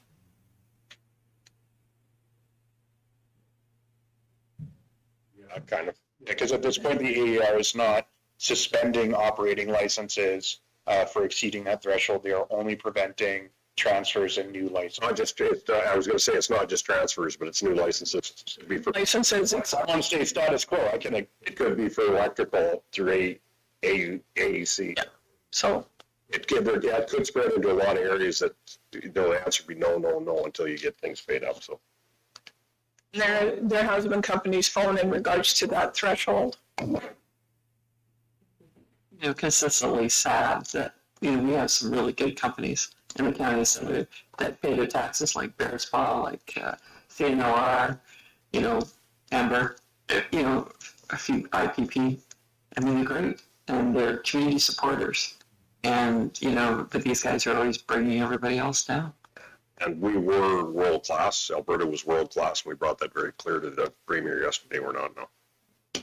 So that's, that was a clear message here. So when it came to oil and gas production. Mr. Gender. Just looking at the year-to-date budget, say like for the taxes received. So like these, oh no, When you look at the budget though, it's what we levy, right? So the minute that Sharon produces a tax notice, that's the amount that goes into the year-to-date budget. Where it shows up is basically on penalties, and then whether or not we write them off. Yeah. like you've got like the percentage of the budget, and it's saying that we've got 102% collected, It's not collected. not collected. Yeah, so we were able to produce more revenue than what we budgeted for when we just levied the tax rate. From what we budgeted for or something like that. In order to keep council aware of this, should we not have another line in there saying, okay, how much we are still not received? We could do something like that, that's not a problem. It's just that the AR moves to the balance sheet, right? So it becomes an asset. You're looking at income and expenses when you look at the year-to-date budget. It would let us be a little bit more aware, like what is not really being produced. Yeah, I can talk to Chris when she gets back from holidays, see if we can pull a report like that. There probably will be more requests either through RMA or to government agencies on our reports on outstanding taxes. Because we still had we had a discussion at the table yesterday what that number was, and we very fortunately had the right people at the table that could explain why that number was what they were picking versus what RMA had presented. So it will be ongoing as we move forward, because now it's more than one department's looking at that number. Right, but that's because municipal affairs set that up, so we had to write the taxes off to get the perk. And But those numbers didn't seem to be going anywhere, and the total of outstanding taxes wasn't going anywhere with it. But now we don't have to write it off in order to collect the perk or the DIRC. We can collect it if we can put our application in to, if we have not collected it. It doesn't have to be a canceled amount now. Probably even the canceled amounts, we will be wanting that lump sum number per municipality to get back to what we have truly had outstanding, even the written off pieces. So Do surveys. They send out surveys that I complete where I have to show them what we've canceled in the past for in regards to oil companies. From, I believe it goes back to 2014 or 2015, might even go back farther than that, where we have to show what the current levy is, what the penalty is, have we entered into agreements, have we... totally, it just doesn't get passed around in Edmonton. We may have to re-forward that into different departments. So that's all I'm saying is if that's a request, that could be numbers we have to forward in. And it'll be a push through RMA, it'll be pushed through. Sharon keeps copies of everything. Through material assets, Yeah, I know. get the data into the, I have copies of all of the surveys that is sent into, that might be just the follow-up that we have to do is copies in, and I hope we don't have to, but It's a lot of work, but Sharon keeps copies of everything. that could be where it goes to. So just so we're talking true numbers. Okay. Oh, that's, Just kind of wondering, okay, being that we're voting on number one here, okay, they're going to be paid up until the end of October, but then the 26 taxes are going to be due at that time also. 25 taxes? They're asking for a 2-year agreement? it's basically, it'll be a 14 months if it's done on just the arrears. And then we are to reach out as an arrangement satisfactory to us for the 2025 taxes. And there's another clause there that You'd be satisfied with full payment. they would have to, going forward, they would have to keep up their current taxes. That was another item that was in the previous one before we did adjustments, Andrew. I mean, it's not right. I mean, they should be paying their taxes on time, but getting some is better than not getting any. And even if they go under, if we can, get 8 months or 10 months, at least that's $350,000 compared to zero. Or that's something that they can put in the agreement, that going forward, their taxes have to be looked after. I think that could be written because this is the third time we've helped them, so they've got to kind of get on track down the road, but it is 477,000 coming in, so. Well, it's not. Not a grader, but yeah, find him up again, for right after lunch. Just trying to keep It's just Okay, we have a motion on the table. Call the question, all in favor, and that would be carried. Thank you, Sharon. I don't know. Break for lunch? Yeah, we'll recess for lunch.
102. And we'll fall back into order at 7.3, request for decision, purchase of motor grader, page 23 of the package. Thank you, Mr. Reeve. So pairing this up with our previous discussion in the memo regarding motor grader C115 with the alarms showing on our oil sample returns that we're getting as the engine seems to be failing, I brought forward to council this request for decision on the purchase of a CAT motor grader to kind of tie up the end of the planning as I see it required as we move forward. So brief overview of this morning is the fact that we do have a 14M motor grader at this point in time that is showing signs of engine failure. Moving forward, our opportunities or options are to purchase an engine and place it in the grader in-house, which gives us a 1-year parts only warranty. Purchase an engine and have Finning place it in the grader, which gives us a 36-month, 3,000 hour warranty at the cost of roughly $99,000. Purchase that motor, have Finning and place it in the grader, and then also schedule that grader in for a rebuild in 2026 as the final 14M to remain in the fleet and move forward in that regard. Having said that, why I brought this request decision forward to council is if that is council's direction that they wish to proceed as a full rebuild on that grader, we will have a period of time which we will be without a grader to cover the work that it will be doing while it's with Finning. So we will have that grader out of commission as well if at the end of the season and into the 2026 budget year, the sale of the 14H grader C82 would be also brought forward. So we would be basically utilizing the new purchase grader to fill in the void of the grader while it's being fixed, the 14M C115, and then take the place of C82 after it was sold. Councilor Stevens? So are you recommending that the 16 graders is the fleet size that you're after, that you would recommend?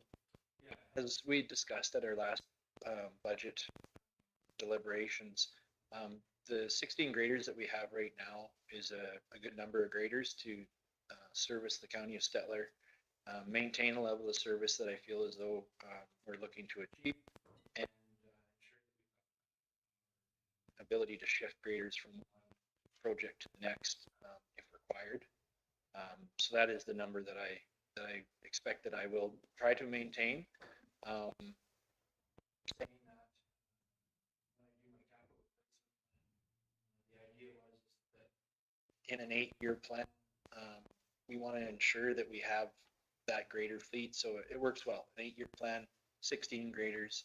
A good rotation is to try to roll 2 out and be bringing 2 in, but staggering so that we're keeping that fleet somewhere underneath that 15,000 hour first life limit, so that necessarily we aren't looking to have concerns about what are we going to do with the grader, before it blows up. We're taking care of that and gaining the value out of it as it leaves the fleet and we're bringing in new. Do we have any 150s in the fleet now? Currently, no, we do not have any 150s in the fleet. The reason I had included a 150 into that is for council's review and information to see what the difference in costs are when you basically 150, as I was mentioning to Councillor Gender, 150 is an increase of about 50 horsepower and about 1,500 to 2,000 pounds roughly. It is the same chassis footprint, frame size of a 140. The difference is when we move to a 160, then you see a greater increase in horsepower, a different frame, chassis footprint. How many 140s and how many 160s do we have? Currently, I believe, I should grab that. 14s, two 160s, Yes, 72 John Deere.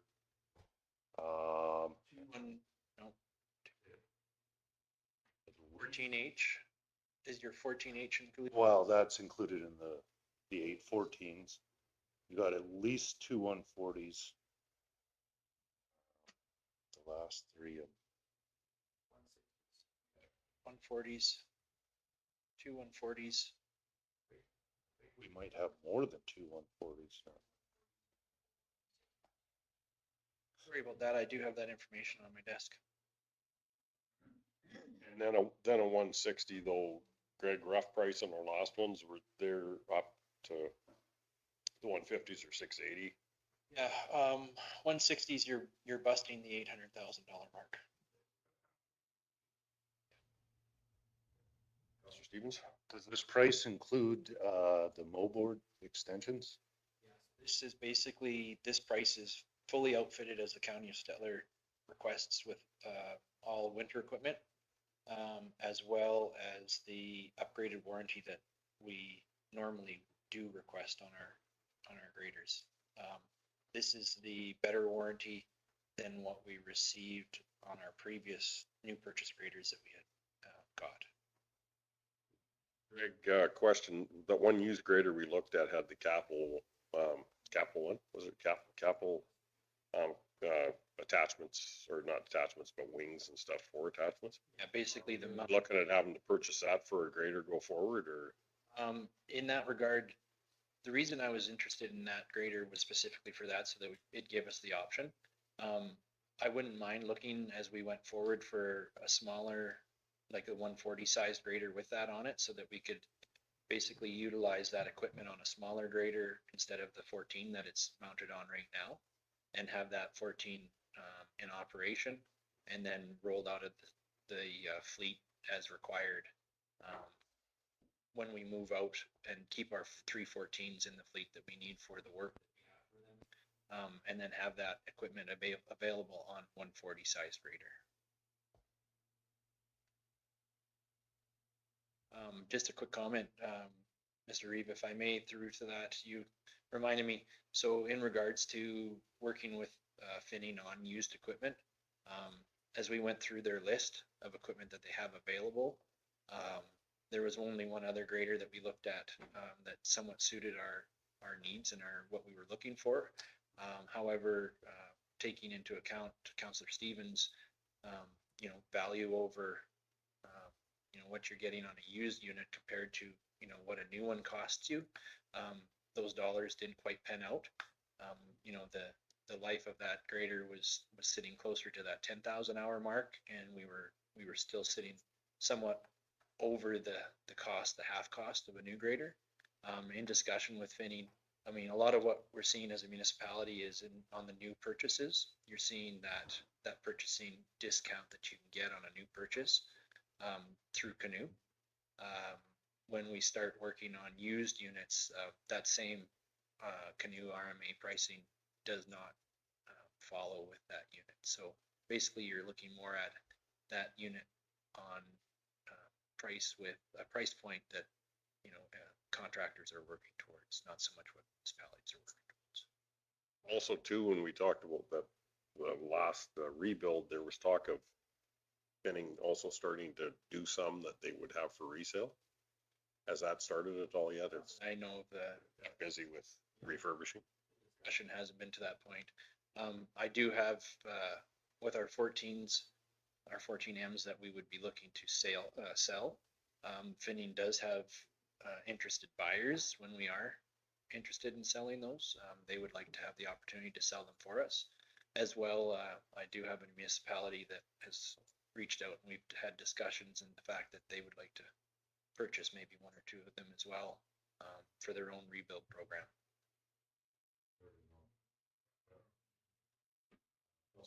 One clarification, and that's just on delivery. It says one stock unit available, and then it says 6-month delivery. So does it take them that long to PDI and get it? Sorry, that should read 6-month of delivery on orders, as it states. So after they're out of their stock, then it's straight orders for units, and there's a 6-month delivery on an ordered unit right now. So with that, with this request for decision, I would look for some direction from council on the fact that I would like to be able to plan moving forward and bring forward another request for decision to the next council meeting regarding the 115 grader, which it all kind of ties in together. 150, not the 150, the 115. 115, yes, sorry, C115 with the engine showing markers of failure. My plan is that this does all kind of somewhat tie in together in the fact that the grader that I'm looking to sell at the end of the 2025 into the 2026 budget year, a replacement grader for that grader, as well as this grader would act as the fill-in grader while C115 was gone being repaired, if that's the direction council would like to take moving forward. So Have to sell the employee with it, or like what? no, I actually made the comment that I would keep that grader as long as the employee kept coming back every summer as a seasonal and would spread my gravel for me. But he said, not so much.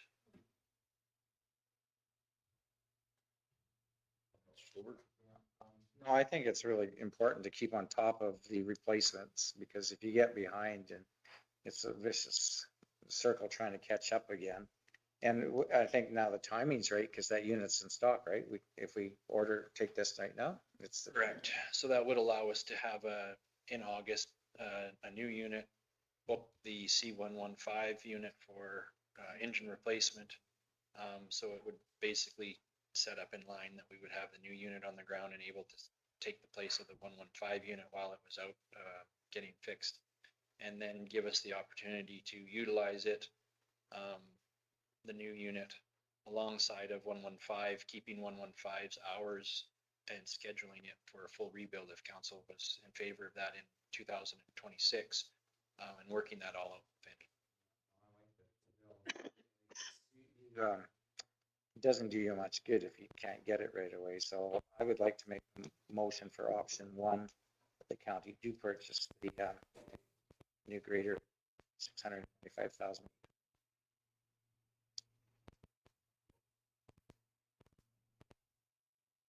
Do you want, we have to show how we're going to pay for it. So do you want to pull it out of reserve, or do you want us to finance it?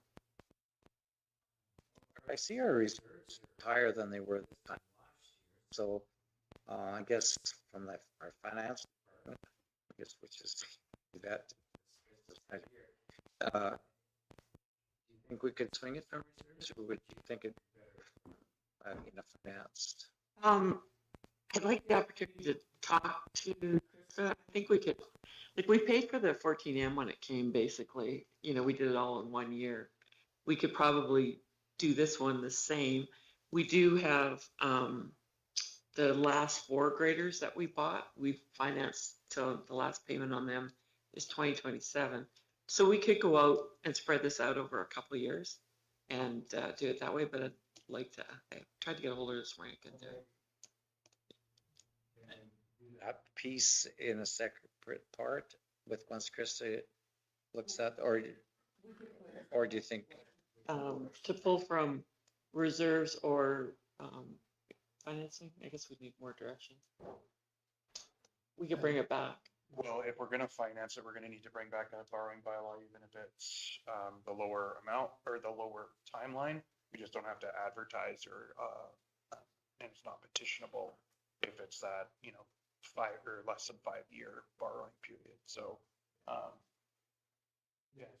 so we'd have to bring it back to financing anyways, if you want to authorize the purchase in general with, Or just pull it out of reserves if you want to do that too. We're deciding on that. I'd like to know what our current interest rate is for financing versus what we're getting on our reserves. I mean, it wasn't that many years ago where interest rates on loans for municipalities was barely anything. It made more sense at that point to borrow, but the pendulum has kind of swung the other way. I'm not sure if we're still in that case.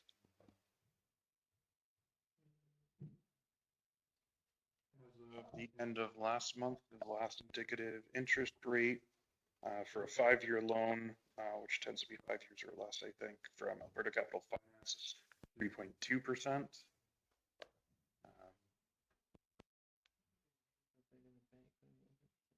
See if I can find the last statement. That might take me a second. Councilor Gender has his hand up. If Add to the reserves like that we never spent in our budget last year. 400? Okay. We are spending quite a bit of money on fire, but we do have reserves set aside for that. But yeah, we did increase them. They are, we could pull them down and build them back up again, or borrow the money from reserves and pay it back. And that, Based on the interest rates that we're talking about, it's a 0.5% difference. I think we're better off pulling it out of reserves. If I may, Mr. Chairman, or Mr. Reeve as well. Currently what we're looking at, graders like the 14H grader. If you're looking at a push-pull on it, they're moving around that 250, 275 range for resale right now. That grader being a municipal grader, should fetch the upper dollar, which those funds would then get back into the reserves after the sale of that grader.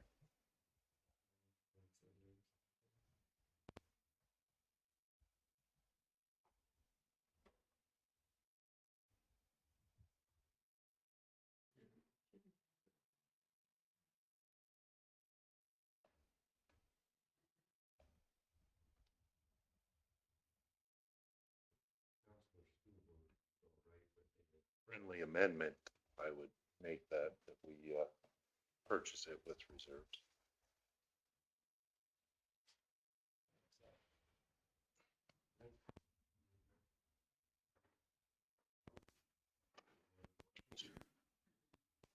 question, all in favor? That'd be carried. So you can find those numbers, but we. Thank you, Mr. Reeve. Free tariffs too, right? Okay. Request for decision, referral from Red Deer County, page 39 of our package. Craig, speak to this, Mr. Chairman. Thank you, Reeve Clark. So this is just a chance for my job.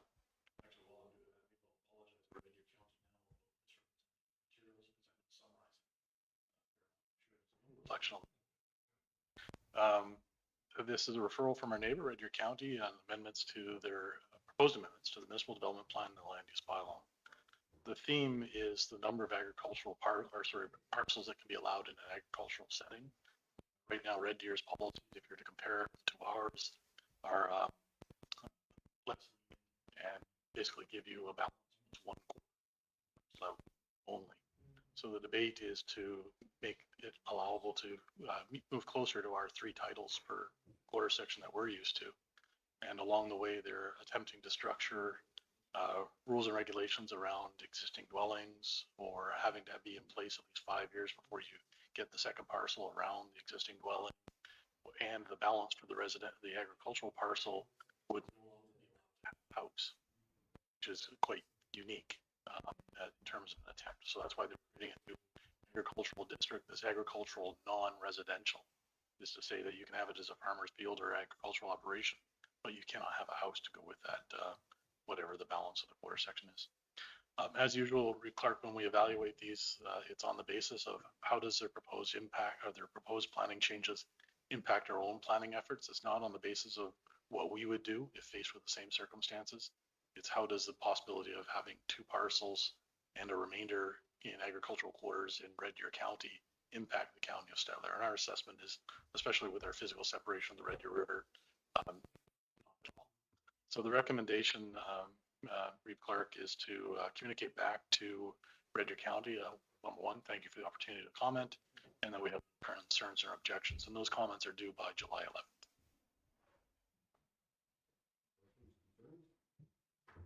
Councilor Stevens? I'll move staff recommendation 1.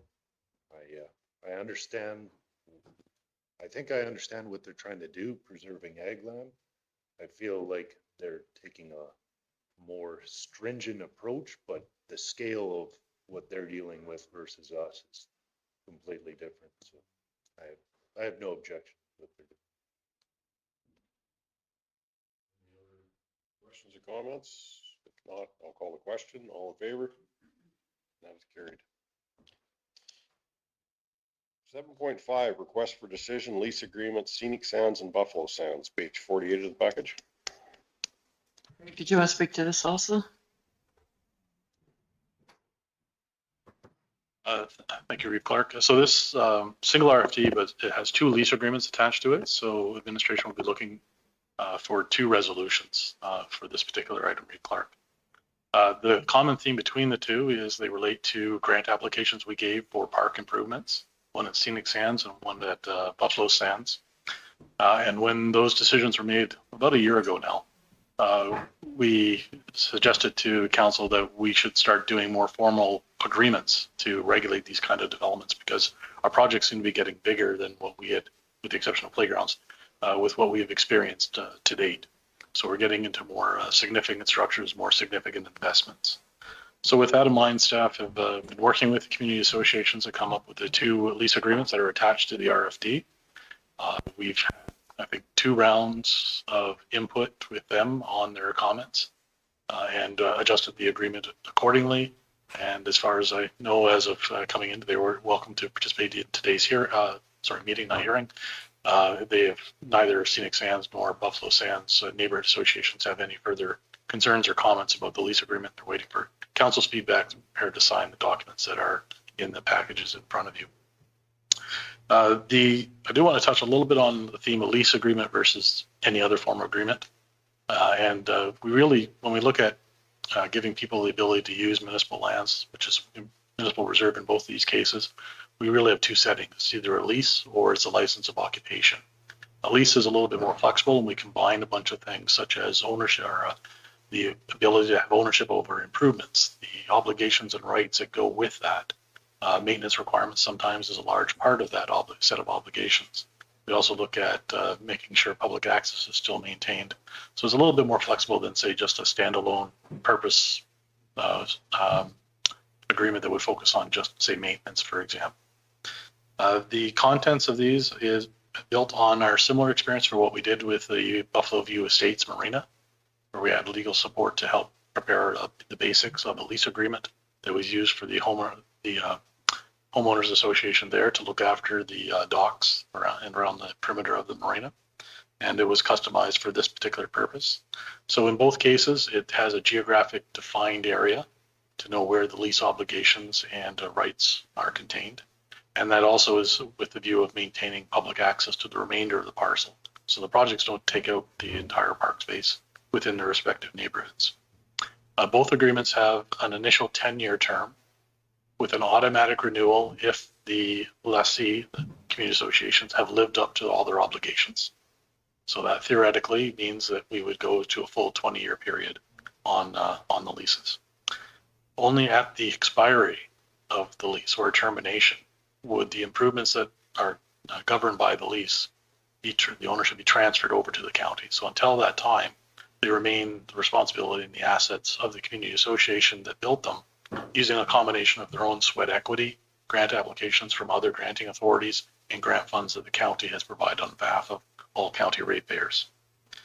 There is a large part of our discussion as we went over the lease agreements with the neighborhood associations was who's responsible for whose behavior when it comes to public access, but we have the right to hold a private function in our new picnic shelter, at what point, and we're supposed to do some maintenance, but the county is doing some other maintenance.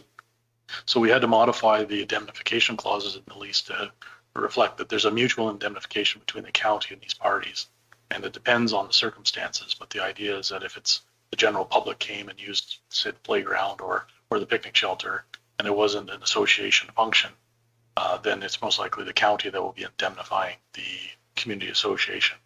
If it was something that happened during a community association, let's say Saturday morning community pancake breakfast, then it would be the reverse. There is an expectation of $2 million insurance coverage for the community associations for liability and structures, and we are continuing to work with them. There may be an option of them to have their own standalone insurance if they can get a better rate. There's also the opportunity for them to piggyback with us. Probably Lorraine wouldn't appreciate that terminology, but under the RMA insurance, they can go under the county umbrella, and sometimes they may get a better rate. So we have extended that offer. The financial implications, there are none upfront, although I will point out what we're doing is putting off that maintenance and asset management issue to the end or termination of the term of the lease. So it's not immediate. With that, I'd be happy to field any questions about the documents, Reeve Clark, and then if they meet council's expectations, we'd or ask for resolutions along the lines of option 1 and 2 on the front page of the RFD. Is there any questions or concerns? Councilor Stevens? I will move option 1 and option 2. Call the question, all in favor?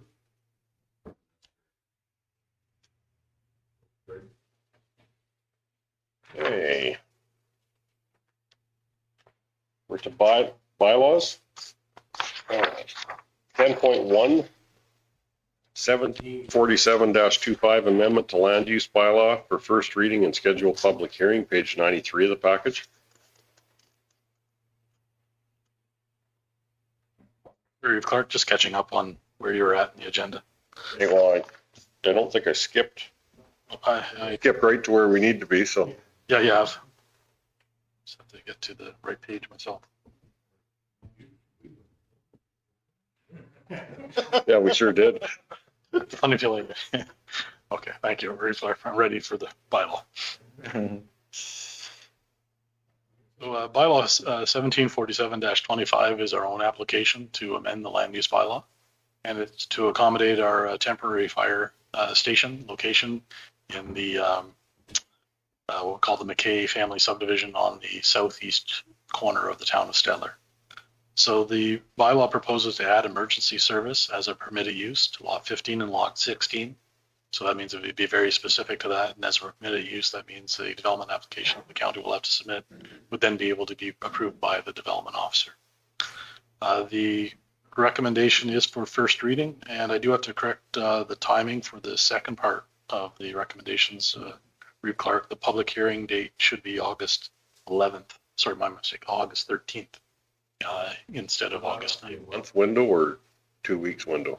Generally speaking, we do need a month to do the 2 weeks consecutive advertising. We do have to circulate to the town, and then there's just a usual lead up to get materials on the agenda. So typically that one council meeting, skip a council meeting, next public hearing is usually as tight as we can make it. Okay. With that, Reeve Clark, the recommendation is for first reading and the scheduling of a public hearing for August 13th at 1 p.m. I'll move to give first reading and to schedule a public hearing for August 11th or 13th. Any questions, concerns? Call the question, all in favor? And that's carried. So next is 10.2, 1748-25 fee bylaw for first, second, and third readings, page 97 of our package.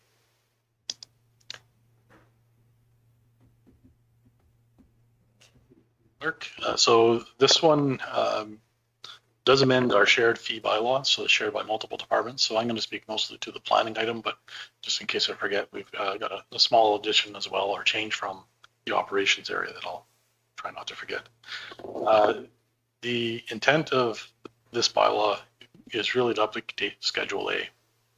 So it's doing three things. One is a global update of our usual fees, development permits, subdivision applications, and certificate of titles, based on a quick review of what our neighbors are doing and seeing where we stand relative to that. The second is trying to make the verbiage around the Rural Development Fund a little bit easier to apply and manage, but along the way to make some addition or propose some additions to what kind of projects are eligible to pay that rural development contribution. And then the third item is the change to the fee for approach applications in the operations area.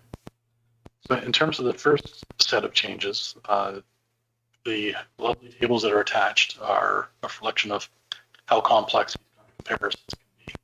It's basically a bag of soup and nuts. You have the whole 10 municipalities and they all have really some common areas, but there's some differences that make it interesting to present. So it's been probably in excess of 10 years since we've undertaken this kind of exercise. And I do want to point out that these fees are never intended to be full cost recovery. They're partial recovery of it's always investment by the general taxpayer to ensure that we get the kind of community and the types of development that we're interested in seeing. But we do try to do a little bit of cost recovery from those that are triggering additional staff work and resources. And that's why we have the fees to begin with. After we looked at the analysis from the 10 comparison municipalities, Reed Clark, staff are recommending 3 areas in our existing fees that we feel warrant adjustment. One of them is boosting the land use bylaw amendment fee from its current $700 application fee to $800.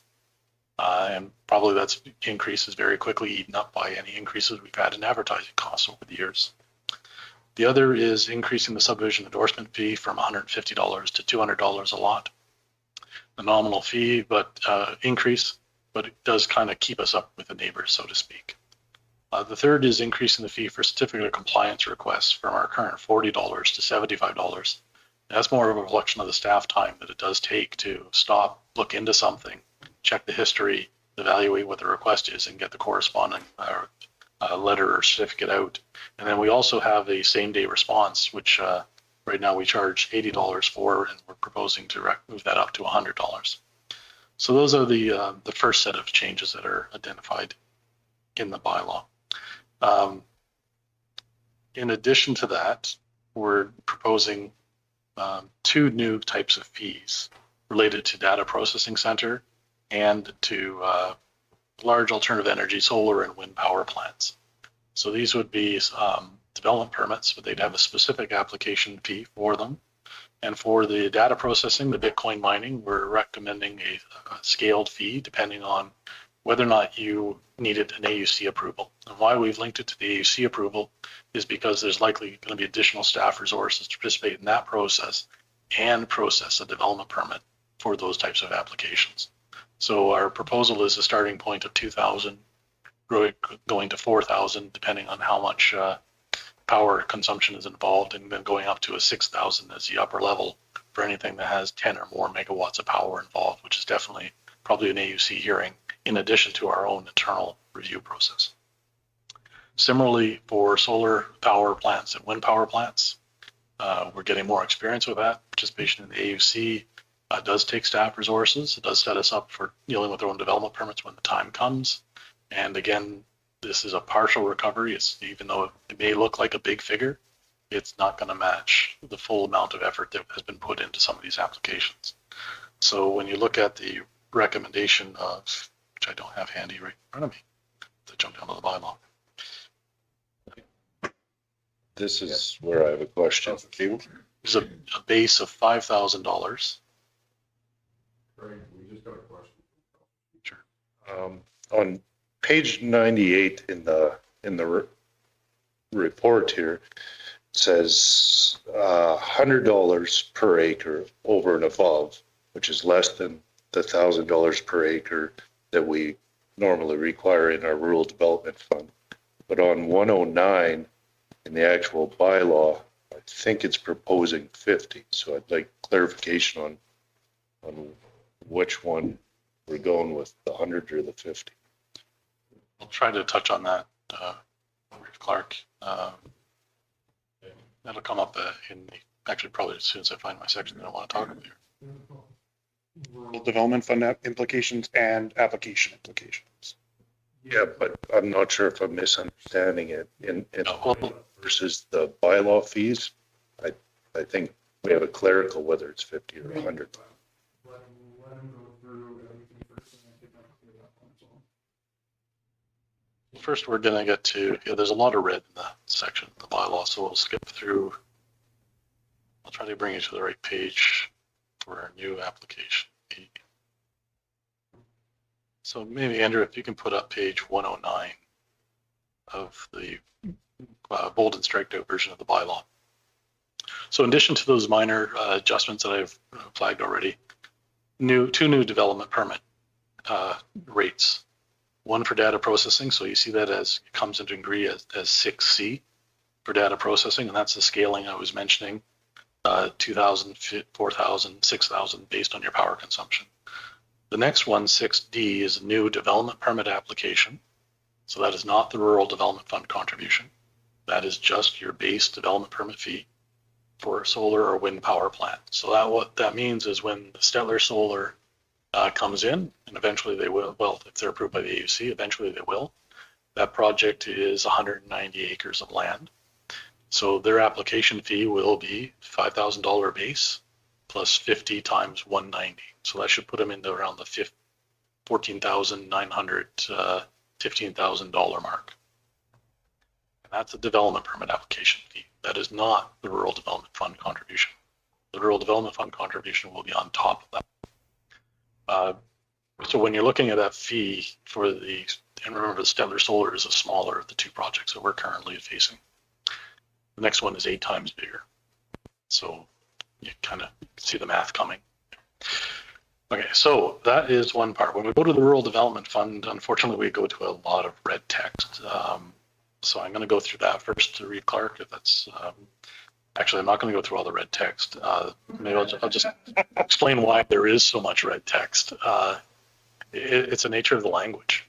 And we buried, in some ways, under the subheading of notes, almost policy direction. So what I've tried to do is look at, okay, what are we trying to achieve here? And is there a possibility of simplifying the language in the greatest way possible without losing what we're already trying to do and achieve?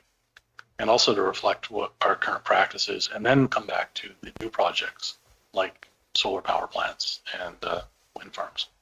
So I'd like you to go to, we'll start with, and if we could bring up page 106. So maybe I'll just hit the salvageable parts rather than the parts that got left on the editing floor, Reeve Clark. So the first up is 4A in green is a concept that every subdivision application that comes in, everyone pays $50. Doesn't matter if you're commercial, industrial, public use, or what have you. That's the base fee. Everyone pays that. The more exciting one is when we get into the interaction of 4B and C. So to make it simplified, what I've tried to do is to say, okay, if you're subdividing any parcel except for a reserve parcel, so those are the ones that are owned by the county, or a public utility lot, which is also owned by the county. When your subdivision plan comes back from your surveyor, and we're going to look for $1,000 per acre. So that's the easy part, is everyone's paying. And then the interaction is we go to 4C and we start listing except the following. And that's largely because that's the shortest and more manageable list. And over time, if we have more scenarios that we didn't anticipate, council can add and expand on the list. So the first group that's up right now is 5 acres involved in the creation of a bare parcel for residential. Sorry, I'm reading 4CI on page 107. We have that in front. Thank you, Andrew. So that's already in place. That's not a change. It's just reworded. So the first 5 acres of a bare parcel does not pay the $1,000 an acre. If you had the 6 acre one, that 6th acre would pay the $1,000 an acre. Moving beyond that to CII, we're dealing with farmstead removals. So we still have to communicate what do we mean by a farmstead. And so that should be the yard, the barn, farm buildings, the residence, the driveway, the shelter belt, the water system, the wild sewer system, enclosed paddocks and pens, that sort of thing, up to a maximum of 10 acres. So that too is still what we're already doing. So if you do all that calculation and you come out at 11 acres, your first 10 doesn't have to pay. Sorry, the maximum up to 10 doesn't have to pay, but that last 11th acre does have to pay the $1,000 an acre. CIII is new. And this flows from some of our discussions as we reviewed various cases and scenarios over the last 3 years and at MPC when subdivisions are coming for us. And this one tries to clarify that any parcel that's intended for agricultural use or a combination of agriculture and one dwelling that typically goes with the quarter section, as long as you have an area of at least 40 acres, and that 40 acres links to the MGA definition of what an agricultural parcel is when we're not allowed to require reserve lands, you wouldn't pay for that. So if you come in and you say, I want to create a large, I'm going to say hobby farm for lack of a better term, and it's going to be 50 acres. You've got a large portion of land that you're still able to put into agricultural production. Our aim is to encourage people to bear in mind how much impact their proposal is having on agricultural land, yet at the same time not extinguish the ability to have people having houses, bringing family back and living on the land. So that's where we're trying to draw kind of a balance in that particular one. CIV is, again, based on our practices, we've been evaluating them over the last 3 years. If the overall goal is to encourage people to stay off the ag land, the wetlands and the sloughs are not agricultural land. So we've made some decisions over the past where we've excluded those from paying the $1,000 an acre, and this now just puts that in writing. The CV is a little bit more convoluted. That was the intent of the definition of private title, which has a whole bunch of other problems that are waiting for the MDP review. But the general intent and the assumption was every commercial industrial parcel would be a corporation. But really, if we're trying to say that we don't want to discourage commercial and industrial development by virtue of the Rural Development Fund, then it's best, in my view, to actually just say specifically, here are the uses. I don't care about your corporate structure. It could be a limited private partnership. It could be a mom and dad. You can be a formal numbered corporation. It's about the use that does not require the contribution for the Rural Development Fund. So basically that is saying that if you are creating a new industrial park, that area would not contribute to the Rural Development Fund. But again, it's up against another policy objective of ours, which is to diversify our assessment base and diversify our local economy and provide labor opportunities for local employment. The next one, VI, is a clarification that the remainder doesn't have to pay. So if we had a 160 acre quarter section, we're taking out 2 5-acre parcels, that remaining 150 acres doesn't have to pay the Rural Development Fund unless you drop to less than 5 acres. And you're no longer really a remainder. You're just another residential acreage parcel, which is why we put in that that proviso that you have to be greater than 5 acres. And 7III is a catch-all, Reeve Clark, for MPC to consider. As try as we can, there may be different circumstances that we haven't contemplated. So rather than saying the answer is automatically no, we put in a clause to say MPC can make a determination on those kind of cases. The big change from that is it's moving the determination away from the CAO to our Municipal Planning Commission, which is where on our subdivision reports for the last 3 years or so, you've seen the staff calculation so that you know how the numbers work. And then the group has been able to say yay or nay on those calculations, but it's been more transparent. We can see the cases coming from time to time. What else do we have? I have to scroll down still. The multi-lot subdivision, this one is a little bit more red than green, in part because over the 10 plus years that we've had the Rural Development Fund, we've not actually had to implement this.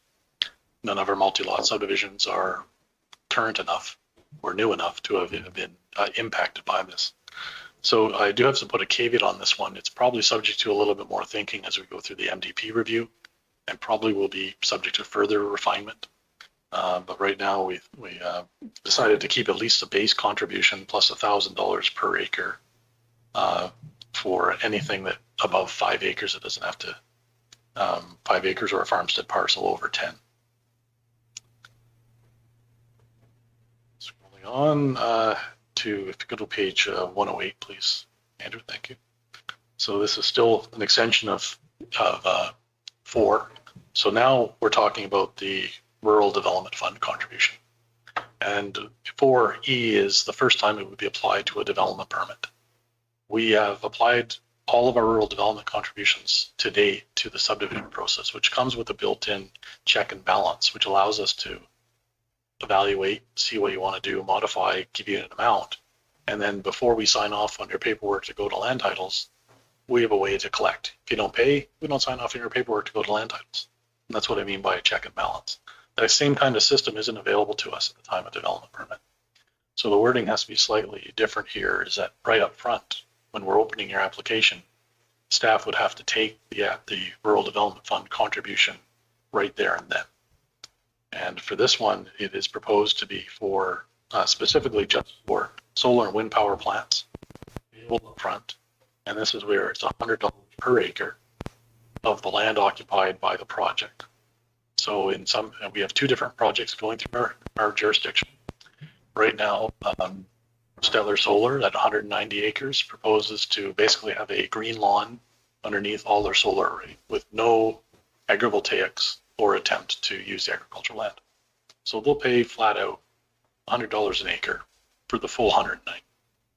In contrast, if we had a project that was going to, say, separate their arrays and allow hay operations down the rows, we would try to net out the area that's still under agricultural operation from the area that is not. It's going to be an interesting calculation. They're big companies, should be able to do this. If it was like sheep or something like that, though, it would basically, the whole area that was fenced would be considered as that type of operation. Potentially, yes. I would expect an applicant to make that argument, yeah. Probably if they put a colony of honeybees in one corner and try to make the same claim, I'm going to have a little bit more skepticism, yeah. So that is the new components. Just want to quickly scan to make sure I've captured all the planning components that are described them at least once. The last one, and again, I promised to try not to forget it, if we go to Schedule C.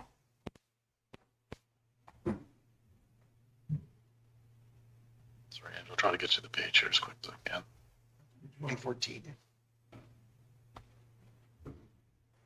So this one is some adjustments that council had previously discussed about for our approach applications, where the county builds the approach, updating our overall charges to reflect more of our actual costs. So going up to that $2,500 amount instead of $500.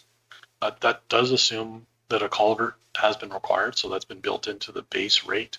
But in a circumstance where the culvert is not required, staff would subtract that element and have a lower fee for the property owner.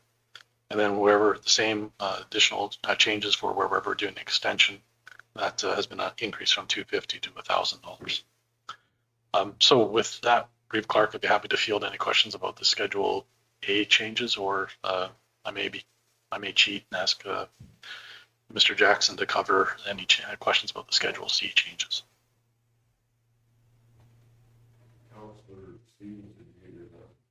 Yeah, I was confusing the permit fee with the RDF. Jenner? Yes, my first one starts out on page 123. I believe that was with the solar and wind power. When you look at like with the solar power, like the access road, that is all connected in there. What about any lines that connect, like for power lines in between?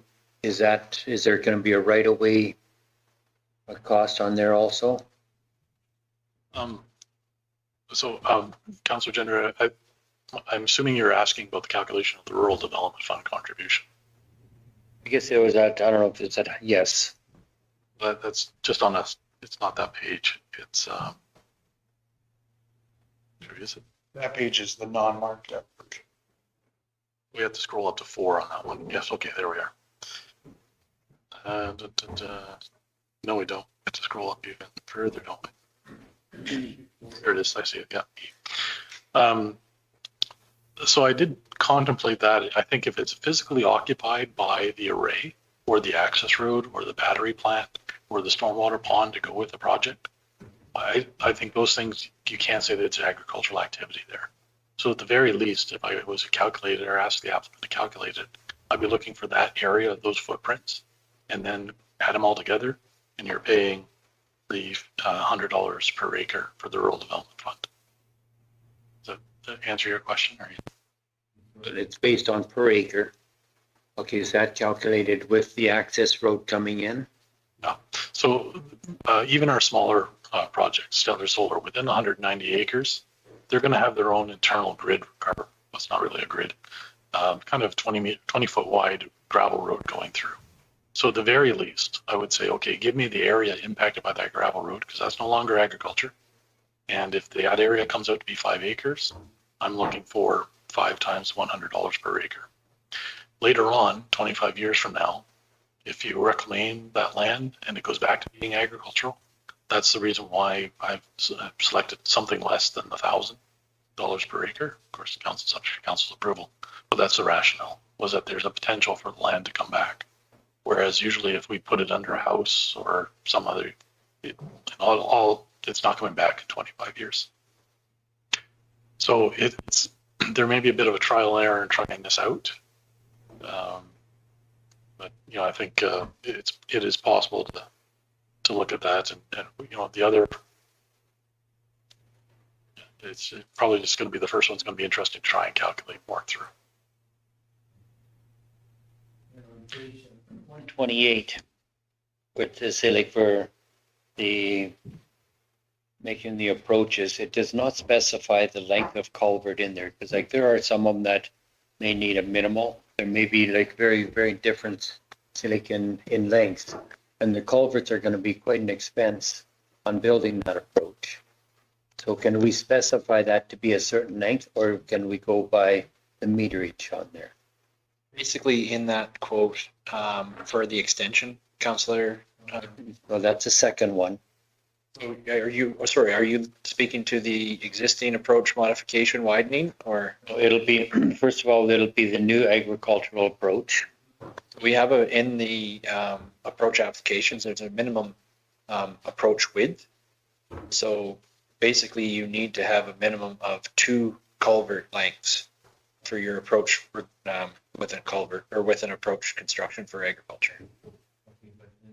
Vary in length, so like whether they're 4, 5, 6, 7 meter lengths. Okay, so we do have a standard length that we utilize because what we're doing is a agricultural approach now is basically a 10 to 12 meter tall. Then if someone wants a wider approach, we're also going to have to pay additional for on top of there. Okay. In the application, when they fill it out, it basically states the approach width and that will be built to. If they want to change that at that point in time, there will be a variation made, as will if there's after inspection, if a culvert's not required, that would be removed from that as well. Okay. And then if we go on to an existing approach, it's also one that county provide material and equipment. So that the material is going to be an additional, the culvert, it's going to be an additional based on meterage. Correct. Okay. Okay, and then if we go down to snow plowing, is $100 an hour really going to cover our costs? Like what are industrial rates, say like for 14 or any greater? You would know on that one. May I ask? So when you're looking at that, so we're opening a farm and or access road after November 30th. It's rated at $100 per hour. We do have, it's based on a priority and it's based on the parameters that the rest of the roads will be opened up first, and our grader will do it when it's in location at the area and the rest of our road network has been opened up. So in that regard, $100 per hour with giving us the opportunity to do it when we get there. It doesn't cover necessarily your contractor rate for that piece of equipment. However, it does allow us the opportunity to still service the ratepayer at a decent cost when it works into our schedule.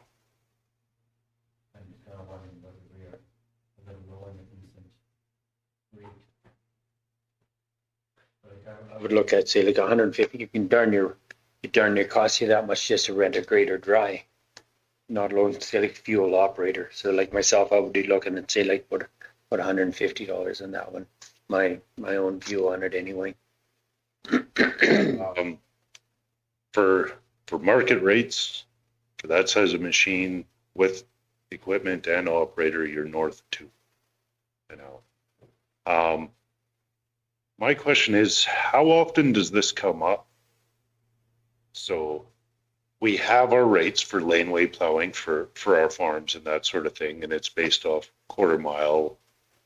And that was somewhat of a controversial change when we went to that, as opposed to a free service. And it was a nod moving to the fee for service versus subsidizing it with taxes. But the 4A, how often does that come up? Last winter, we had a total of 4 requests. Was that by landowners? It was by oil companies, was it? No, they were all landowners. That just needed access into bales or feed. Producers, yeah. And all 4 of them were extremely, they had given us about a month or more notice that was, that they were looking for that. And that if we could have the opportunity to open up those areas in a time frame of 2 weeks, they gave us, there was ample opportunity for us to be able to work it into our system at our leisure. We were able to work with those producers, open up the roads as they required, and it was minimal effort on the council's part, or on the county's part.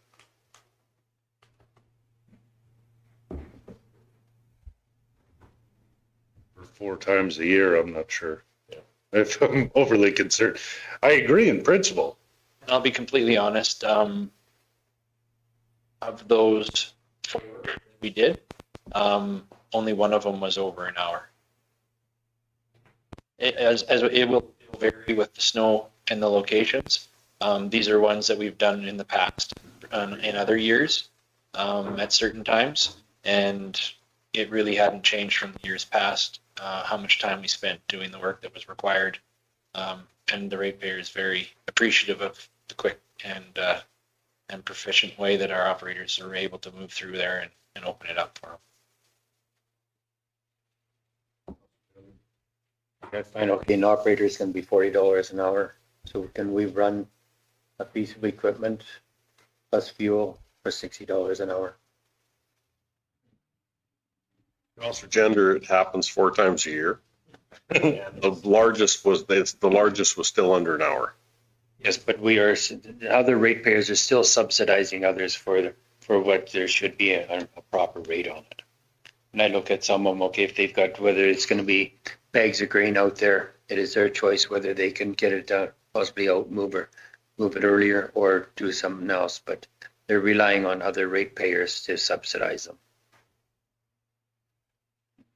There's certain falls that you could be just done combining and be snowed in though too. There's no difference in like when we were subsidizing the laneway plowing. We still are subsidizing the laneway plowing. First of all, it was the ones that were utilizing it, there was no charge, but the rest of the county, other ones were subsidizing it.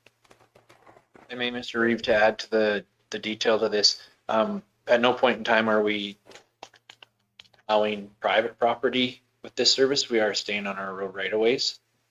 So it's county owned right of way that we're plowing. Basically, it's just a back road service that doesn't remain open year round. The oil access part is just that the oil companies are utilizing those roads, or what? These ones were all producers, like I said, so it was. Just the way it's written though, it's opening of farm and or oil access. Yeah, so I mean, basically it would be the same thing if there was. Not a back road. It would be a back road access, which the way that that's written as well. 9 times out of 10, the oil companies that are working out there are plowing into their own. If it's a back road access, they're plowing the back road. They've made an agreement with us. No, we haven't had anything really of any regard in that work. We continue on to page 130, weed inspector for $15 an hour.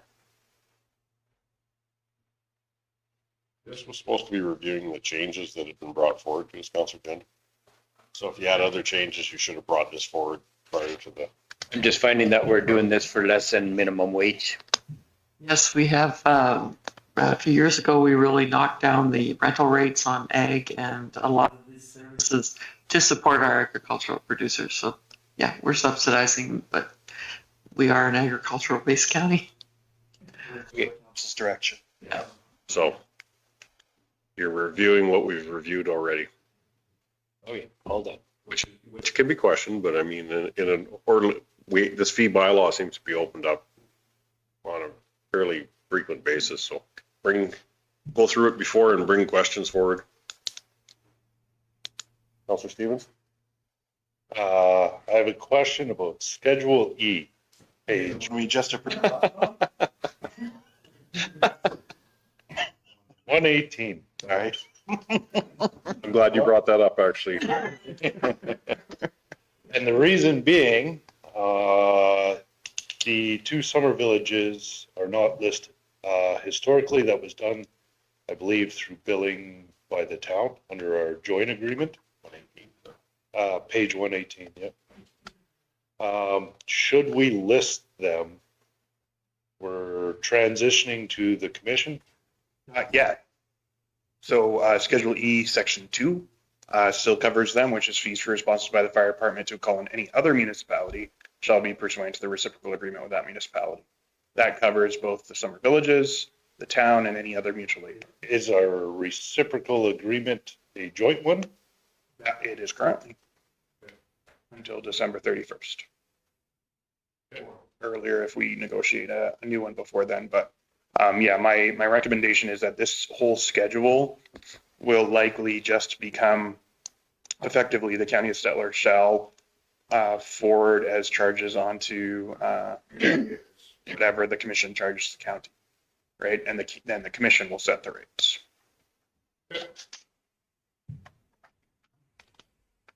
Councilor Gender?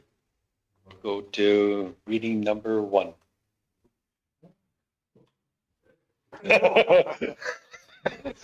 Just as we pick our heads off the table, Councilor Gender. I'll call the question. All in favor? I feel bad now. Okay, Reading number 2. call the question. All in favor? You'll take us to reading 3. I'll move that we proceed to reading 3, yeah. Call the question. All in favor? Move third. Call the question. All in favor? Carried. Kind of ended that one, didn't it? You kind of knocked the socks off all of us on that. Let it be known that Ernie does not mail it in when it comes to financial matters. Okay, now we will start onto the, well, I guess I thank you, Craig, for bringing that information to us so well provided. Okay, 11.1 Chief Administrative Officer Report, page 134 of the package, and everybody's had a chance to review this.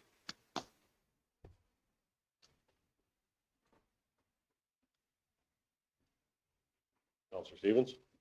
I'm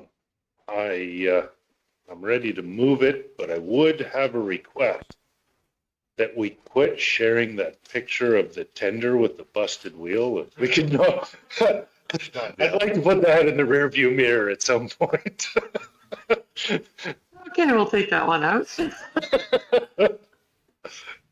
That is at least the closeout letter. Yeah. That's We're done. It's officially. time to celebrate it. I'm happy it's complete. I just, yeah. Yeah. Okay, was there any other questions? Councilor Gender? 183,000, that was totally covered by, or we didn't have to put anything into it, or? It's a deductible. We had a $5,000 deductible. We're going to replace it with the ambulance that hit the moose picture. Yeah. It's more, At least that one's open. It's more motor damage. Yeah. Indicated. Okay. Okay, we have a motion on the table, accept the report. Is there any other questions? Counselor, okay, call the question, all in favor? And that would be carried. Okay, financial reports, 11.2, 11.2.1, accounts payable register, 11.2.2, bank reconciliation, May 31st, 2025.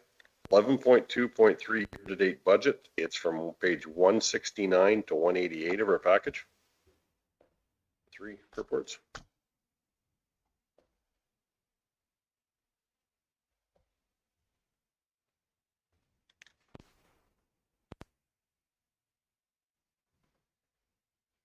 Councilor McKay? There's no questions or comments. I'll move the financial reports as presented. Call the question, all in favor? Carried.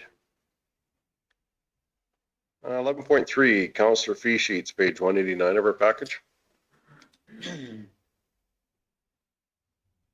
Councilor Gender? Got one from Mr. Stolberg. There was one that he had never charged for the seniors. It was in my own ward, so I didn't charge for it.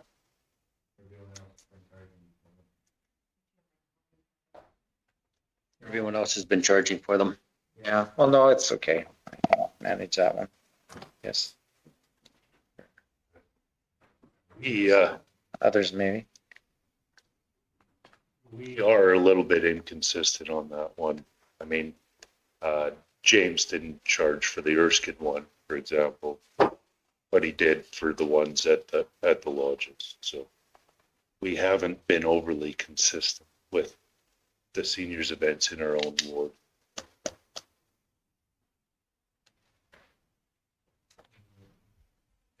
There was one item, I don't know how we can deal with it today.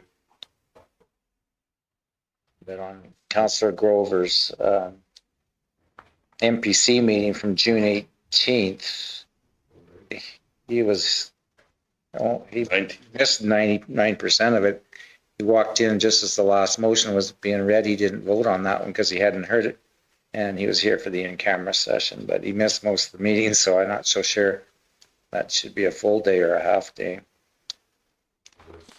The meeting itself, MPC, was an hour and a half, and he missed the first 45 minutes. So a 2-hour ASB prior, which he left early for that, I don't think it would. Add in his travel time. That's how we work it too, right? So Now we're sitting at 2 hours and 45 minutes. add an hour for travel in and out. 15.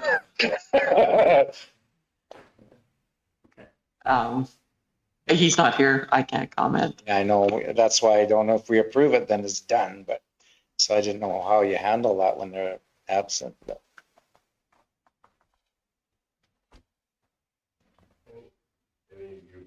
We don't know because he's not here, but is there a recommendation? Do we approve and ask a question, or what do we do on that event? You can knock him down to half a day and we'll adjust and let him know why, or you let it go and maybe next meeting you say, please make sure that you attend at least 4 hours. Yes, we could technically table it too. Yeah. Regardless, if we make changes to the fee sheets at this point, it has to be an adjustment in the next month regardless, right? So it's not like making the. Get paid, yeah. Yeah. Just sort of a matter of principle, and for our ratepayers, I mean, when we're charging, we should be at the meeting we charge for. I'm quite adamant about that. It could get pretty slack otherwise. We are our own policeman in there. No one else can count it. So I guess that those options are on the table. Like you said, it has to be tabled either way, or you just, as council, we say that it's half an hour and we. You can approve, or you can just table his sheet until the next meeting because you want to adjust it. We're the approving body. Yeah. And we still have quorum, so we could go either way. Table it as a courtesy or make adjustments. And Well, I do think we had a discussion at the point when it happened though, and said that it shouldn't be charged out, so to keep things clean and carry it forward, I would, if we can reduce it by that half a day and move forward, that's what I think we should be doing. That's my thought. And then bring it up, make a point for it at our next meeting. Well, that's two options, Ernie. There's two options here. Correct it right now and go forward, and the conversation can come up next meeting if he chooses to bring it up, but. Then I'll make the motion to approve the fee sheets as presented with the adjustment on Councillor Grover's MPC meeting, ASB MPC day, I guess, to move it from 1 day to a half day adjustment. Question, all in favor? And that's carried.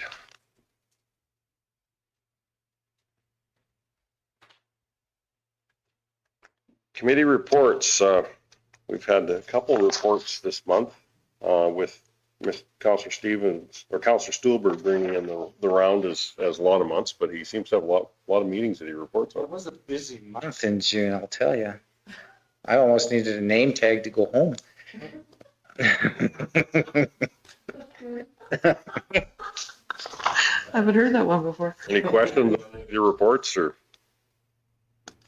Just like to bring up on the Museum One, they're hosting the Model T party. It's called Steam and Tea, because I think they're at the steam train for a day or so, and then they're at museum. So anyways, it's called Steam and Tea Party. The Model T show is in Stettler on July 16th. So if anybody's in town that day, check that one out. And then of course the museum's Heritage Expo is on August 16th. So another one to watch for. Is the Model T Club in town this weekend too, Nikki? They are moving in Sunday, the 13th. If Sunday is the 13th, they'll be moving in. They're using the County of Stettler's old Public Works yard as storage for their hauling equipment, from what I understand. And Reeve Clark's been invited to attend a meet and greet on Sunday afternoon this week. And then the big event here is at the museum on Wednesday, the 16th, from 1 till 7 p.m.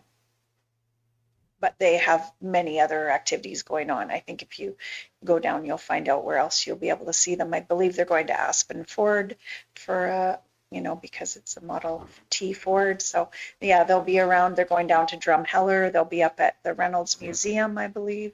Yeah. Tootle around town, I'm sure, so.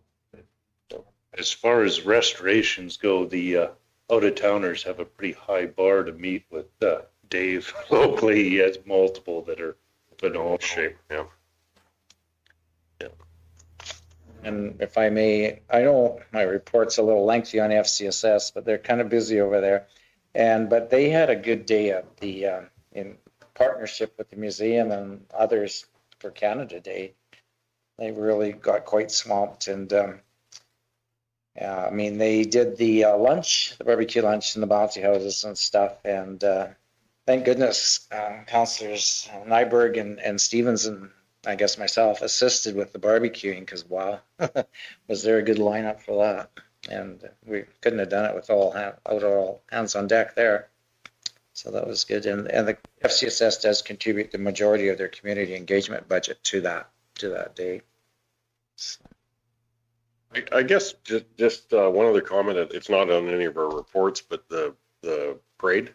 I'd like to thank the councillors that attended to it, but also Christy and her husband. And then we had in Stettler, we had a couple of, I guess that was I think there was a student, I think, there, was there not? Oh, wait, in Stettler here or was it just Christy and her husband? And their daughter. Oh, their daughter was with them. Okay. Annie, okay. Okay, that was who I was thinking was okay. And it was they did, and then they went to Denelda after that. So they had a very busy day, did a great job, and represented the county of Stettler very well with the councillors that attended at both functions. No, it was I think the additions they did to the float was really, really nice. We had lots of good comments on it. Also too, mature asset strategy, it's not on the listing here. It's been something I've been attending. I just want to give a bit of a verbal. We did meet with the Premier yesterday and Minister of Agriculture and the bureaucrats that followed with him in Calgary at 4:30 yesterday at the McDougall Center. And it was, I thought in an hour we weren't going to cover much, but we did cover it to the fact where it was brought very evident the not paying landowners not paying their taxes was not accepted. And also to the fact that we also reclamation requirements and rec certificates. There was getting very mixed stories on that, to the point where we were asked with limited time because of Stampede and everything else going on. There was lots of other meetings set up for them, but I understand we were invited back to meet as a group again in 6 weeks, and that the AER and companies are starting to follow some of the requests. So we will. It's a good stepping stone to what was going on with mature asset. There'd been a lot of it approved through cabinet here, 3 weeks ago, 2-3 weeks ago, and I was concerned that it would lose momentum on what our focus was on it. So I believe we're making some steps here. So it was worth the drive to Calgary and worth the drive home. As yesterday morning, I wasn't sure what that answer might be today. So I think we may be getting some of our money back, and part of the things we're talking about today on payments and stuff, it may not just be acceptable anymore not to pay your taxes or your land lease rentals. Okay. Is there any other comments on reports? Councilor Stevens? I'll move the reports as presented. All the question, all in favor? That's carried. Consent agenda items, 25th annual CARE conference, re-registration information, page 201 in the packet.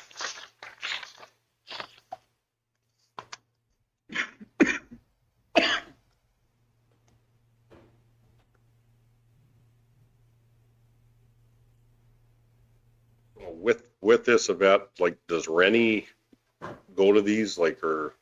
I don't know if anybody's been to them in a while, but they're asking if anyone wants to attend, so we brought it forward. I think also sponsored Stettler Waste board members, or Stettler Waste has sponsored their own board members going before. I don't know if this was on the agenda with them or not. Don't know that we got it before. I don't believe so, not that I remember.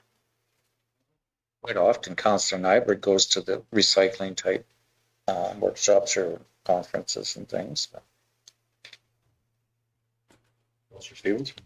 I haven't been to this conference. I don't know anything about it, but I will point out that this is where bureaucratic conventions do get a bad name. You can go on a golf tour every day of the convention. I'm not sure if that's all that fruitful. I would argue that this is where political conferences get their bad name. Yeah, there you go. Accept your friendly amendment. I accept your suggestion. That was a good observation. Councilor McKay, call the question. Oh, yep. All in favor? That's carried. Next item is in-camera session. If I can ask somebody to move us in camera. Councilor McKay, I'll move us in camera. call the question, all in favor? And that would be carried.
23rd, 2025.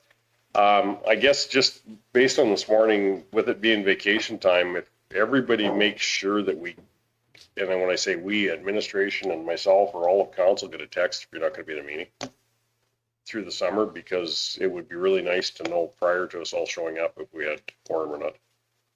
Because this morning I didn't know about either. Somebody did know about Councilor Nyberg, but I mean, that we need to know, because if it happens to be 4, we're gonna be kind of buggered. So, save some expense and save. I would probably maybe just suggest that Michelle would be the good repository for that information, probably Michelle and the Reeve, honestly, but from the admin. Oh, yeah, no, it's, go to, send it now. I think it's the chair, is it not? So ASB, MPC. Yeah, administratively, I guess if I'm gonna ask how many counselors do we have, I'm asking Michelle. That's all our meetings through the summer, because that could save everybody headaches. And I will likely miss MPC next week.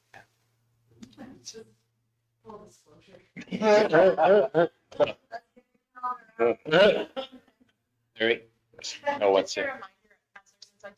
I do send you out an email whenever I send you out your package. You're welcome to just reply there and say, hey, I'm not going to be at this one. It's an email you all get. You're all on the chain already. I'm on the chain, and so is Yvette. yeah, because at least it would warrant a conversation 3 or 4 days before a meeting. So That's actually, yeah, that's a really good idea. Just a quick reply all. it has to be canceled because of no quorum. Okay. Okay, and then last item on the agenda is item 15, adjournment. I'll give you that one. Thank you, Councilor Stolberg.